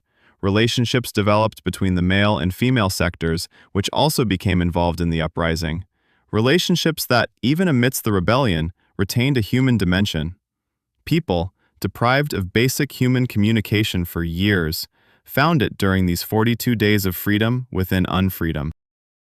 Alexander Solzhenitsyn, who served part of his sentence in the system of Kazakhstan camps, later detailed the Kenger Uprising in the Gulag Archipelago, a book that became one of the most significant historical testimonies of the era and earned him the Nobel Prize in Literature in 1974. His description of those 42 days combines documentary accuracy with a special quality of prose that transforms historical fact into a human story. Not only events are visible, but also the people behind them, their fears, their hopes, their attempts to preserve dignity in conditions specifically designed to destroy it. The uprising was suppressed on June 26, 1954, through the use of tanks. This is neither metaphorical nor exaggerated. The Soviet command deployed armored vehicles against unarmed or lightly armed prisoners. Tanks entered the camp territory at dawn, and what followed lasted for several hours. Official Soviet casualty figures were so obviously understated that even Soviet officials used different numbers in closed discussions. According to various historical estimates, casualties range from several dozen to several hundred individuals. The surviving organizers were brought to trial and either executed or received additional sentences. The Step Camp was disbanded in 1956 as part of the overall rollback of the special camp system after Stalin's death and Khrushchev's report at the 20th Party Congress. The copper mines of Zhezkazgan continued operations without the prisoners. The city expanded, became an industrial center, and gained a university and a museum. Today, this museum houses documents, photographs, and personal belongings of steppe camp prisoners, including homemade household items crafted under conditions that allowed for neither workshops, nor materials, nor time. These items, small wooden figurines, embroidered pieces of fabric, notes on wrapping paper, are perhaps the most eloquent artifacts of all. They testify that even in the conditions of Steplag, people continued to create, because creation is one of the forms of asserting one's existence. The Kazakh steppe has not changed. It remains just as open, just as indifferent, just as vast. Explore Steplag through the Gulag Archipelago, through Kazakh archives, through the testimonies of those who survived and found their words. The steppe does not require additional visitors. Our journey continues, and the next stop will take us from the expanses of Central Asia to a small island in the Atlantic Ocean, where the system of apartheid held people whose names later became symbols of everything against which this system fought. We are flying to South Africa, more precisely, to the island in Table Bay. Story 10. Robben Island, South African limestone that did not break Mandela. There are prisons that have entered history by failing at their task, not in terms of escapes or riots, but, in a deeper sense, they were meant to destroy individuals as a political force, to turn them into silent, broken, forgotten beings, and they failed precisely in this, their most crucial purpose. Robben Island off the coast of Cape Town is perhaps the most well-known example of such a failure of a prison system. Here, Nelson Mandela spent 27 years, of which 18 were on the island itself, and this imprisonment, intended as a political burial, transformed into something diametrically opposite, a legend, a symbol, a biography that became a vital political argument against the very system that birthed it.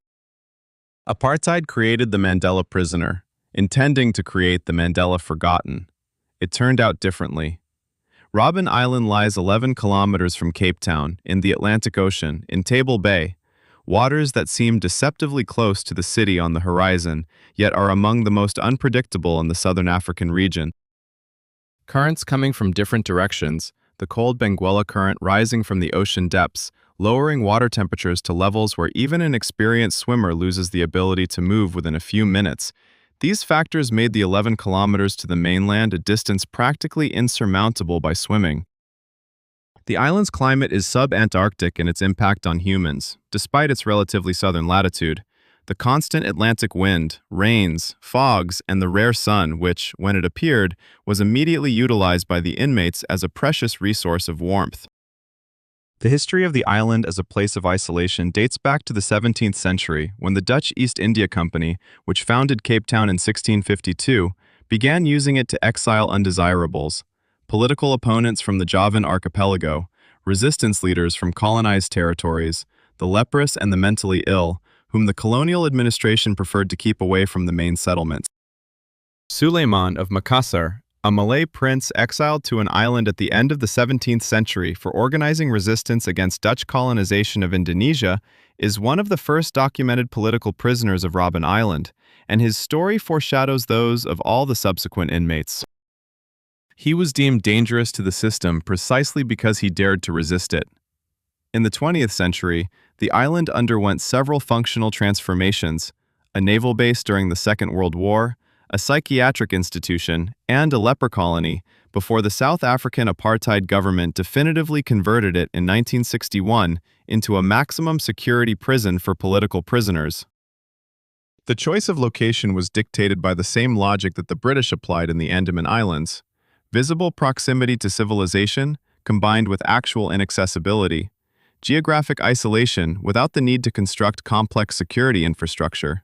The ocean served as the best wall. Nelson Mandela arrived at Robben Island in June 1964 after the Rivonia trial, where he and several of his associates were convicted of sabotage and conspiracy to overthrow the government. During this trial, Mandela delivered a speech that became one of the key political texts of the 20th century, one that concluded with words expressing his readiness to die for the ideal of a democratic and free society. Those words, uttered in the courtroom, sent him to the island. They ultimately brought him back because the speech was recorded, disseminated, translated, and read by millions for 27 years, ensuring the world would not forget who was in cell number 5 of Block B on Robben Island. Mandela's cell measured about 2 square meters, slightly smaller than the hallway of an average apartment. A concrete floor where he slept on a thin mattress, a bucket for a toilet, a small table. This space, measurable by a few steps, was his home for 18 years. In the early years, he was not allowed to receive newspapers. Information about the outside world came through visitors, with visits limited to 30 minutes every 6 months during the initial years of his imprisonment. Letters were allowed, but only in limited numbers and heavily censored, sometimes so extensively that only a few lines remained readable. His mother died in 1968 while he was on the island. His son was killed in a car accident in 1969. He was not permitted to attend the funerals of either. Labor on Robben Island was organized around a limestone quarry where inmates extracted stone under conditions that were uniquely devastating to their health. The dust from the limestone and the sunlight reflected off the white limestone walls of the quarry, with an intensity many times greater than direct lighting, systematically damaged their eyesight. Mandela, like most prisoners who spent years in confinement, developed a chronic eye condition that accompanied him for the rest of his life, a physical reminder of the island that did not fade after his release. Decades later, when journalists asked him about it, he responded with restraint and without bitterness, with the unique calmness he had cultivated on the island, which was not a lack of feeling, but rather a discipline of emotions. Walter Sisulu, one of Mandela's closest allies and an elder of the African National Congress, sentenced in the same Rivonia trial, spent 26 years on the island. His story reflects how the prison system inadvertently created conditions for intellectual and political education. During the periods when prisoners were allowed to read and learn, Robben Island transformed into something that the prisoners themselves referred to in their memories as the Island University. Political discussions, lectures that prisoners read to each other in the rare hours when supervision relaxed, and the passing of knowledge between the older and younger prisoners all fostered an intellectual environment that was a direct contrast to what the system intended to create. The prison, designed to destroy the movement, produced its own cadres. Ahmed Kathrada, an Indian South African, also sentenced in the Rivonia trial and who spent 18 years on the island, subsequently described the specific psychology of long-term imprisonment. The first years, when every day feels like a tragedy. The middle years, when something like adaptation develops and routine becomes a protective mechanism. And the later years, when one begins to realize that a significant portion of their life has passed here, and that this is an unchangeable fact of their biography.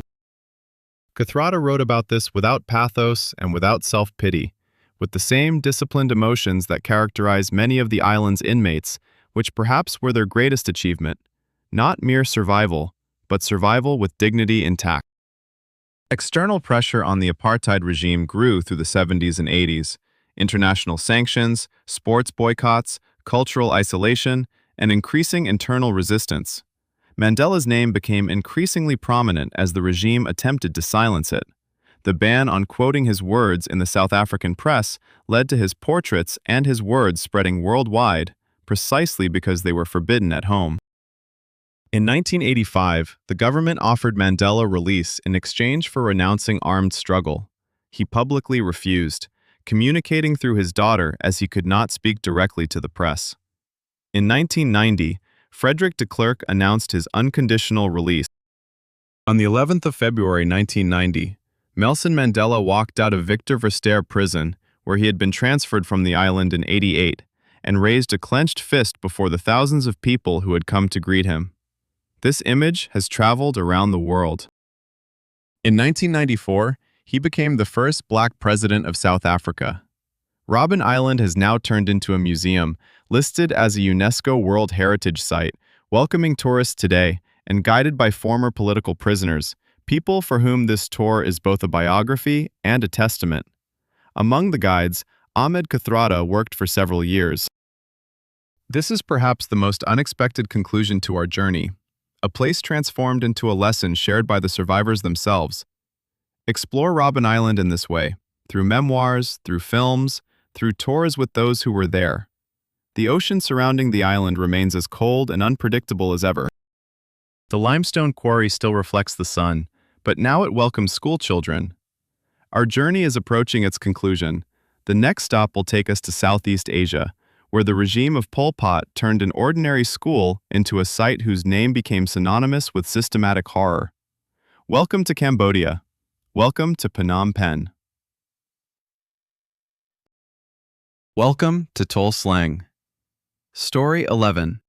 Tuol Sleng, the Cambodian school repurposed for killing. There exists a particular kind of architectural crime that can be called repurposing, when a building constructed for one purpose is violently turned to serve an entirely opposite one. Schools are built to impart knowledge, shape personalities, and open horizons. Tuol Sleng in Phnom Penh was a school, a complex of several three-story buildings painted in pale yellow, with spacious classrooms, wide corridors, and a courtyard where children once played. In April 1975, the Khmer Rouge regime led by Pol Pot captured Phnom Penh, and within a few months the former Panhia Yat Secondary School transformed into a facility known by its codename S-21, a center for interrogation, detention, and execution, through which 14,000 to 17,000 people passed, of whom, according to documented evidence, 7 survived. 7 out of 17,000. This is not a typographical error or rounding. This is the exact number of survivors established by investigators. In April 1975, Phnom Penh was a city of about 2 million people, swelled with refugees fleeing civil war, worn down by years of American bombings and internal conflict. When the columns of the Khmer Rouge entered the city, the residents initially greeted them with cautious hope. The war was over, and any peace seemed better than continuing conflict. Hope lasted for just a few hours. On the very first day, the new masters of the city began the forced evacuation of the entire population. 2 million people were driven into the streets and sent walking into the countryside. Sick individuals, the elderly, recently operated patients still connected to IV drips. Phnom Penh emptied within just a few days. The Khmer Rouge regime announced the beginning of Year Zero, a total reset of history, the destruction of everything that existed prior to the revolution: money, private property, religion, education, family as an institution, and urban life as a whole. This was a revolution aimed at obliterating the very idea that anything could exist before it. Tuol Sleng, as an institution, was established under the leadership of a man known as Du Kong Kek Yev, a former mathematics teacher who became the commandant of S-21, and subsequently the only high-ranking official of the regime to admit guilt before the tribunal. Du's biography is one of those that pose the greatest discomfort for a simple narrative about the nature of evil. He was an intelligent individual, a good educator, and according to testimonies from his former students, he was attentive and fair. Then he became what he became, managing S-21 with the same meticulousness with which he likely graded school tests. This dissonance between the man and his actions is perhaps one of the most troubling lessons of Tuol Sleng. It is not that evil is committed by monsters, but that it is committed by teachers. The architectural transformation of the school into a prison was carried out with functional speed and complete disregard for aesthetics. Classrooms on the lower floors were divided with brick partitions into small cells, each containing one inmate, shackled to a metal bed. The classrooms on the upper floors remained undivided, housing several dozen people at once chained to a long common chain that passed through rings embedded in the floor. The windows were secured with makeshift barbed wire. The exterior galleries, the same ones where children once ran during recess, were covered with the same wire, preventing inmates from jumping down. This last detail eloquently testifies to the organizational mindset of the administration. The death of an inmate before the interrogation was an undesirable outcome, and the architectural solutions reflected this administrative concern. The documentation system at Tuol Sleng is one of the most burdensome features of this place, and simultaneously one of the reasons it is so well studied. Duke required each inmate to be photographed upon intake, facing forward and in profile, with a tag bearing their number and in the condition they arrived. These thousands of photographs have survived and today make up the exhibit of the museum. Walls covered with rows of portraits of men, women, children, and the elderly, gazing into the lens with expressions that convey everything: confusion, fear, defiance, numbness, an inability to comprehend what is happening. Some look directly at the camera, some avert their gaze, a few innocent child faces. These photographs have had an emotional impact on museum visitors that no description or statistic can produce. They restore a human face to the numbers, literally. In addition to photographs, the authorities required written confessions from each prisoner, detailed autobiographies, lists of contacts, and descriptions of criminal activities. These confessions were composed under duress and included the names of other individuals who were immediately arrested and brought to S21. This system thus perpetuated itself. Each new prisoner generated new names, new arrests, and new confessions. Among those arrested were even the staff of S21, guards, investigators, administrative personnel, because the paranoid logic of the regime did not recognize any boundaries of loyalty as definitively established. Several commandants of the facility, predecessors of Duke, were also arrested and went through the same system they had previously managed. It was a machine that consumed its creators with the same methodical precision with which it consumed everyone else. Among the 7 survivors, those 7 out of 17,000, the fate of Van Nath is the most well-known. Van Nath was an artist who was arrested in 1978 and survived solely because the administration of S21 needed an artist to create portraits of Pol Pot. His skill literally saved his life, in the sense that it made him temporarily useful to a system that would have otherwise destroyed him, just like the others. After his release, when Vietnamese troops captured Phnom Penh in January 1979, Van Nath devoted decades to painting works that documented what had happened in S21. His paintings are on permanent display at the Tuol Sleng Museum and are the only artistic testimony created by someone who witnessed everything from the inside. He died in 2011, just months short of Duke's sentencing. Chum May, another of the 7 survivors, a mechanic who also survived due to the professional skills needed by the administration, for many years after his release, visited the Tuol Sleng Museum and told visitors about what he had endured. He would sit in the very courtyard where school children once played and where the events he recounted later took place, speaking quietly, methodically, and without drama about things that most people would prefer never to hear. This was his way of ensuring that what had happened would not disappear. A man whom the system tried to destroy, but failed, became its main witness. The Cambodian Tribunal for the Khmer Rouge, officially known as the Extraordinary Chambers in the Courts of Cambodia, began work in 2006 and lasted for over a decade. Duch was convicted in 2010 and sentenced to life imprisonment after an appeal. The initial 35-year sentence was deemed insufficient. He died in custody in 2020. Several other high-ranking officials of the regime were also convicted, at an advanced age, decades after the crimes. Pol Pot died in 1998, never reaching trial. This circumstance is one of the most painful in the history of Cambodian justice, and one of the most typical in international justice. It works, but it works slowly. Tuol Sleng is today one of the most visited museums in Southeast Asia, and one of the most psychologically heavy. Tourists walk through the corridors, looking at photographs and reading documents.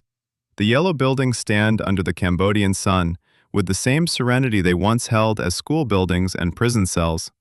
Architecture carries no morality. It is only the people who live within it and remember it who carry that weight. 7 survivors out of 17,000. That ratio should stand before our eyes each time someone claims that the system knew what it was doing. It knew. That is what is terrifying. We exit the yellow buildings of Phnom Penh and head to the second-to-last stop on our route. The next story will take us to Latin America, a country where a military regime found a place for detaining political prisoners so absurd in its choice that the location itself became a metaphor for the entire system. We are flying to Argentina, more precisely, to a naval school in the heart of Buenos Aires. Story 12. ESMA, the Argentine Naval School, where people disappeared in the midst of the city. There exists a category of places whose horror is determined not by their remoteness or isolation, but by their total lack of it. Tadmor hid in the Syrian desert, Dawson behind the Strait of Magellan, Robben behind the Atlantic currents. The Escuela de Mecánica de la Armada, School of Naval Mechanics, known by the acronym ESMA, was located right in the center of Buenos Aires, the capital of Argentina, a city with a population of several million, in a neighborhood where ordinary families lived, buses traveled, and shops and cafes operated. It was not an island in the ocean or a camp on the steppe.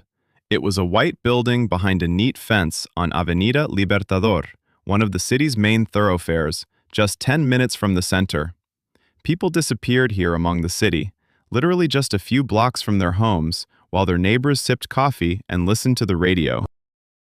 This was the special design of the system, to show that there is no safe place, that walls are unnecessary when fear works better than walls. The Argentine military coup on the 24th of March 1976 brought to power a junta led by General Jorge Rafael Videla and installed a regime that entered history under two names, the official Process of National Reorganization and the popular Dirty War. The Dirty War was a war of the state against its own citizens, leftist activists, trade unionists, journalists, students, priests, psychologists, teachers, everyone whom the military considered a threat to the new order, or simply an acquaintance of those deemed a threat. Various estimates indicate that during the years of the dictatorship from 1976 to 1983, between 10,000 and 30,000 people were killed or disappeared without a trace. The word disappeared here is technically accurate. People were kidnapped, they ceased to exist officially, and the system denied their very existence. These people were referred to as desaparecidos, the disappeared. ESMA was chosen as one of the main centers for this system of disappearances for a reason. The Naval School had extensive grounds, buildings, and the regular presence of military personnel, everything that allowed the operation to maintain the appearance of regular military activity. The main building of the school, an impressive white structure in the style of French neoclassicism with columns and a solemn facade, looked precisely like a government institution that had nothing to hide. This was a functional part of the plan. The demonstrative normalcy outside served as a form of social anesthesia for the surrounding area. People saw a military school, heard the familiar sounds of a military institution, and their minds refused to reconcile this image with what was happening inside. What was happening inside primarily took place in the basement of the main building and on the top attic floor, known among inmates as capuchera, hood, because most of them arrived there with bags over their heads and never saw their place of detention with an unclouded view. The basement spaces were divided into small isolated areas where prisoners were kept shackled, blindfolded, or wearing masks, in constant darkness or under bright artificial light. The regime of light and darkness varied as a tool of disorientation. The space above was occupied by the school staff, who conducted regular educational activities.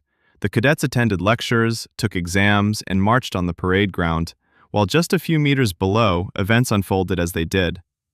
This vertical coexistence of two realities is perhaps the most physically precise metaphor for the entirety of the Argentine dictatorship. The system of abductions was organized with bureaucratic precision, distinguishing it from spontaneous terror. Special groups, grupos de tareas, task forces, acted based on lists compiled from intelligence data, denunciations and chains of names obtained during interrogations. Abductions typically occurred at night or during twilight, using unmarked civilian cars. A dark green Ford Falcon became such a steadfast element of these operations that the car itself turned into a symbol of the era, and seeing one on the street provoked a reaction in Argentinians of that time that was incomparable to the normal perception of a vehicle. When a person was taken, they were not officially registered anywhere. There was neither an arrest warrant, nor a detention record, nor notification of the family. They simply ceased to exist, administratively, socially, in any verifiable sense. Jacobo Timmerman, an Argentine journalist and editor-in-chief of the newspaper La Opinión, arrested in April 1977, became one of the few high-profile detainees of ESMA whose story gained significant international attention during his lifetime. His arrest sparked an immediate reaction from the foreign press and governments, unlike the thousands of nameless prisoners whose disappearances went unrecorded. After being released under international pressure in 1979, Timmerman wrote the book Prisoner Without a Name, Cell Without a Number, the title encapsulating the entire system of ESMA: namelessness as an administrative tool, the absence of documentation as a means to annihilate not just a person, but also the very fact of their existence. The book was translated into several languages and became a crucial witness of the era, partly because Timmerman was able to write, and partly because he had a name that was well enough known for his voice to be heard. Most of the ESMA prisoners had neither a name, nor a voice, nor the opportunity to be heard. Their stories have been pieced together, partially in fragments, through the testimonies of the survivors, of whom there were alarmingly few, and through the work of the Mothers of Plaza de Mayo organization. The Mothers of Plaza de Mayo, women whose children disappeared during the dictatorship, began their weekly silent marches around the Plaza de Mayo in front of the presidential palace in April 1977, when any public gathering with political content was deadly dangerous. They marched in circles with photographs of their children, and this circling, silent, repetitive, weekly, became one of the most powerful forms of political protest in Latin American history, precisely because it could not be suppressed without the regime exposing itself in its most unsightly form. Arresting mothers searching for their children would have been too eloquent a gesture, even for the military junta. Although several founding members of the organization did end up disappearing, including Azucena Villaflor de Vincenti, one of the founders of the movement, who was abducted in December 1977, her remains were identified in 2005 through DNA analysis. A particular chapter in the history of ESMA is tied to the children, and this is perhaps its most long-lasting and painful aspect. Pregnant women arrested during the Dirty War were deliberately kept alive until childbirth. The babies were taken immediately after birth and given up for adoption to military families and their supporters, with documents forged and origins concealed. According to estimates by the Grandmothers of Plaza de Mayo, an organization created to locate these children, around 500 children were thus abducted. To date, just over 130 of them have been identified, adults who discovered at some point in their lives that their biography began somewhere other than they thought. Some of these discoveries were painful.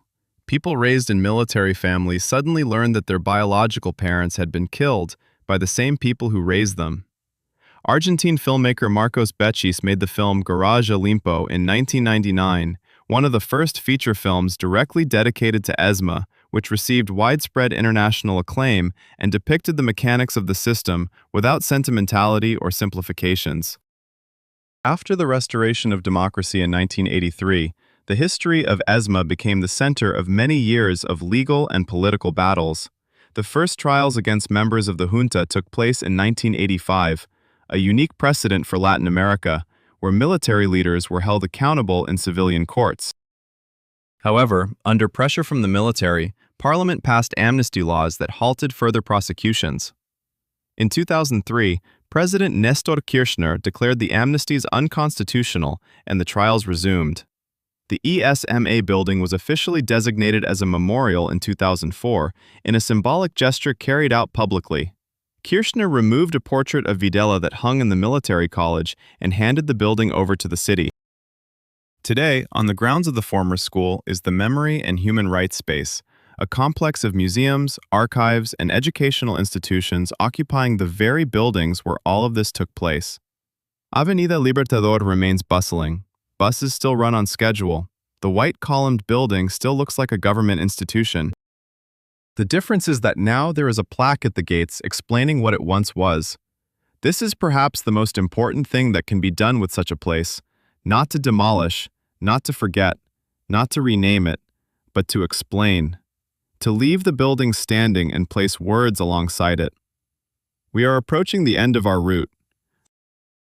The last stop, and it will be special, because we will talk about a place that exists right now, in real time, and which is the most overcrowded place of incarceration on the planet. We are flying to El Salvador.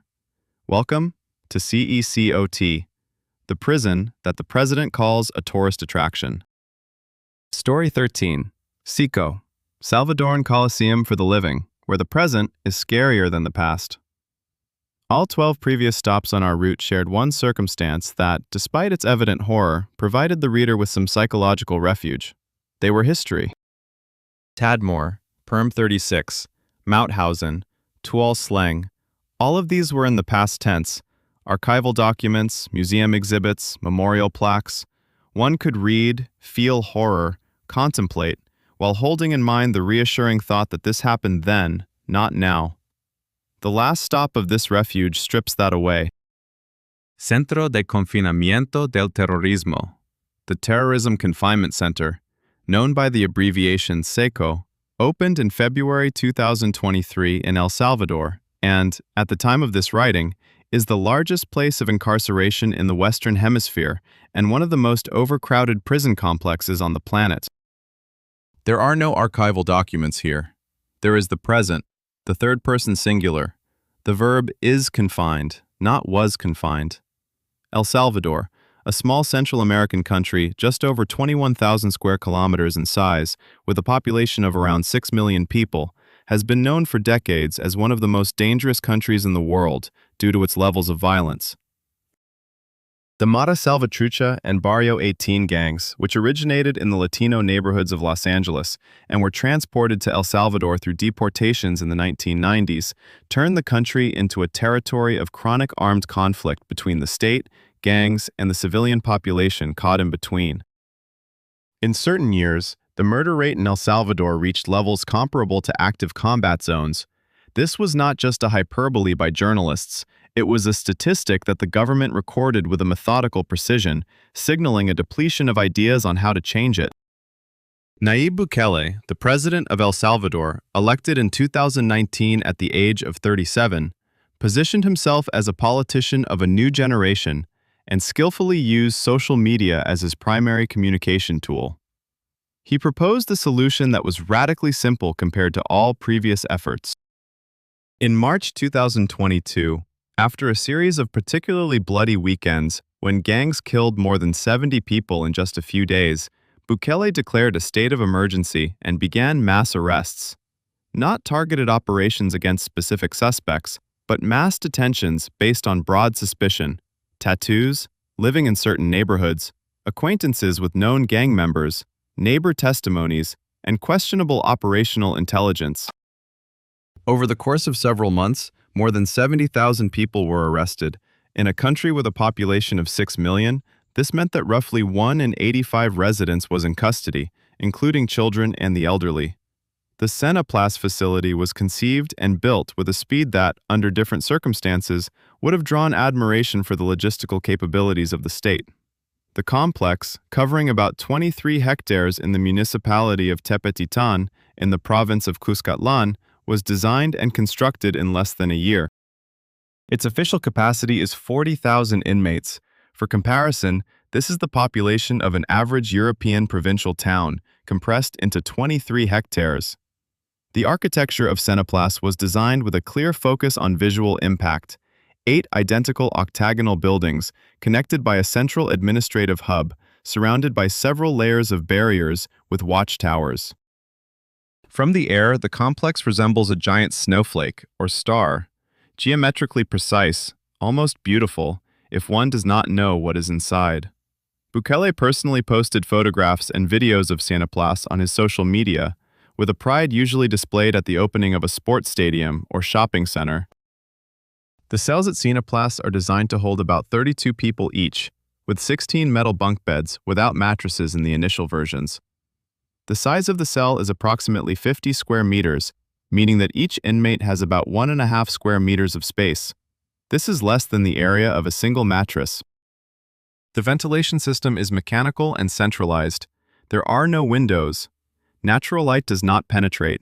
Inmates are subjected to constant artificial lighting, without the ability to determine the time of day through natural signs, the same disorientation principle through light as in the ESMA, but implemented with modern technical means and on an incomparably larger scale. According to data from human rights organizations, which gained partial access to information about the regime, outdoor exercise consists of 30 minutes a day or is entirely absent, depending on the block and the period. The human rights organization Crystal and the international organization Human Rights Watch published reports in 2023 and 2024 based on testimonies from relatives of the inmates, lawyers, and a few released individuals.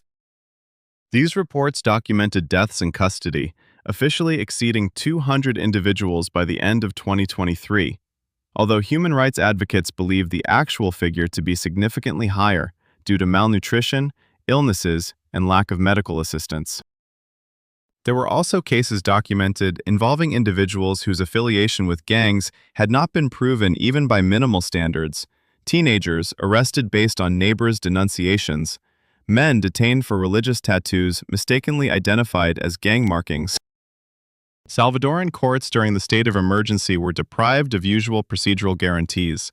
The duration of detention without charges was extended, the right to a defender was effectively limited, and the presumption of innocence was suspended. The story of Jose Garcia, name changed at the family's request, a 22-year-old resident of San Salvador, arrested in April 2022, is one that human rights organizations have documented with particular care. Garcia worked in construction, had no criminal record, and was not connected to gangs according to information from his family. He was detained during a raid in his neighborhood, along with several dozen other young men. The family did not receive information about his whereabouts for several weeks. Then came a notification of placement in the CESOT. After that, a long silence, broken only by sporadic bureaucratic responses to the lawyer's inquiries. His story is neither the most horrific in this system nor an exception. It is one of 70,000 stories that together create a portrait of what happens when the state decides that speed is more important than accuracy. Meanwhile, Bukele continued an active communication campaign around CESOT and his anti-gang policy. He published videos showing CSOT inmates, shaven heads in white shorts lined up in columns, moving through the corridors of the complex. These videos garnered millions of views. Bukele's approval rating within the country remained extraordinarily high, over 80% during certain periods, which is one of the highest figures for a sitting head of state in Latin America. This circumstance is perhaps the most complex aspect to interpret in the entire story of CECOT, a policy that raises serious concerns for the international community in terms of human rights, enjoys genuine and broad public support in a country where gangs have truly been killing people for decades, and where life under Bukele has objectively become safer according to murder statistics.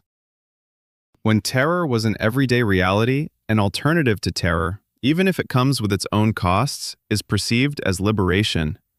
This contradiction between the real reduction of violence and the real violations of the rights of those who have been detained does not have a simple resolution, and it would be dishonest to pretend that it does.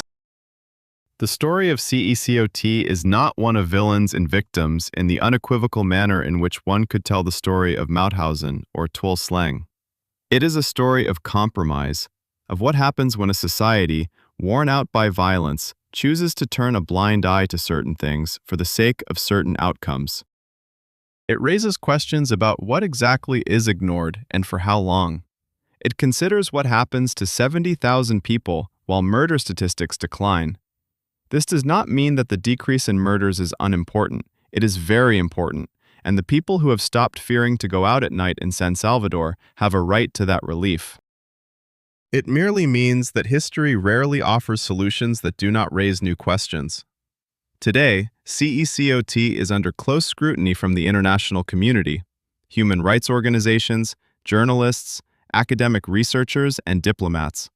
Several Latin American governments are openly examining the Bukele model as a possible blueprint for their own anti-gang policies.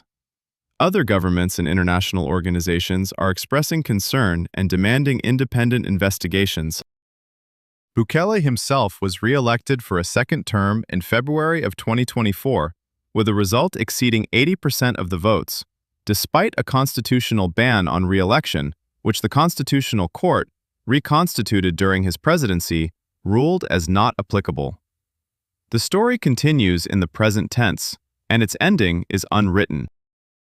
This is why CECOT is the most troubling site on our route, not because it is worse than Mauthausen or Tuol Sleng in terms of the scale of documented crimes, But because it exists now, was built using modern technologies and management techniques, was inaugurated under flashbulbs and social media posts, and because its creator received 80% of the votes.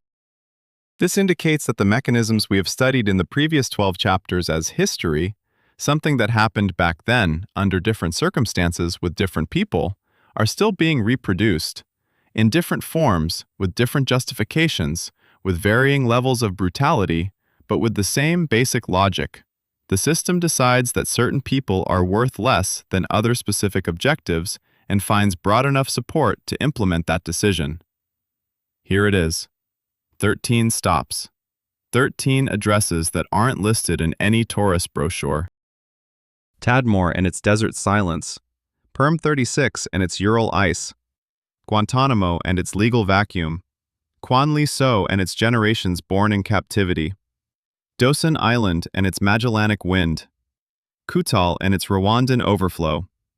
Kalapani and its panopticon in the Indian Ocean. Mauthausen and its granite staircase of death.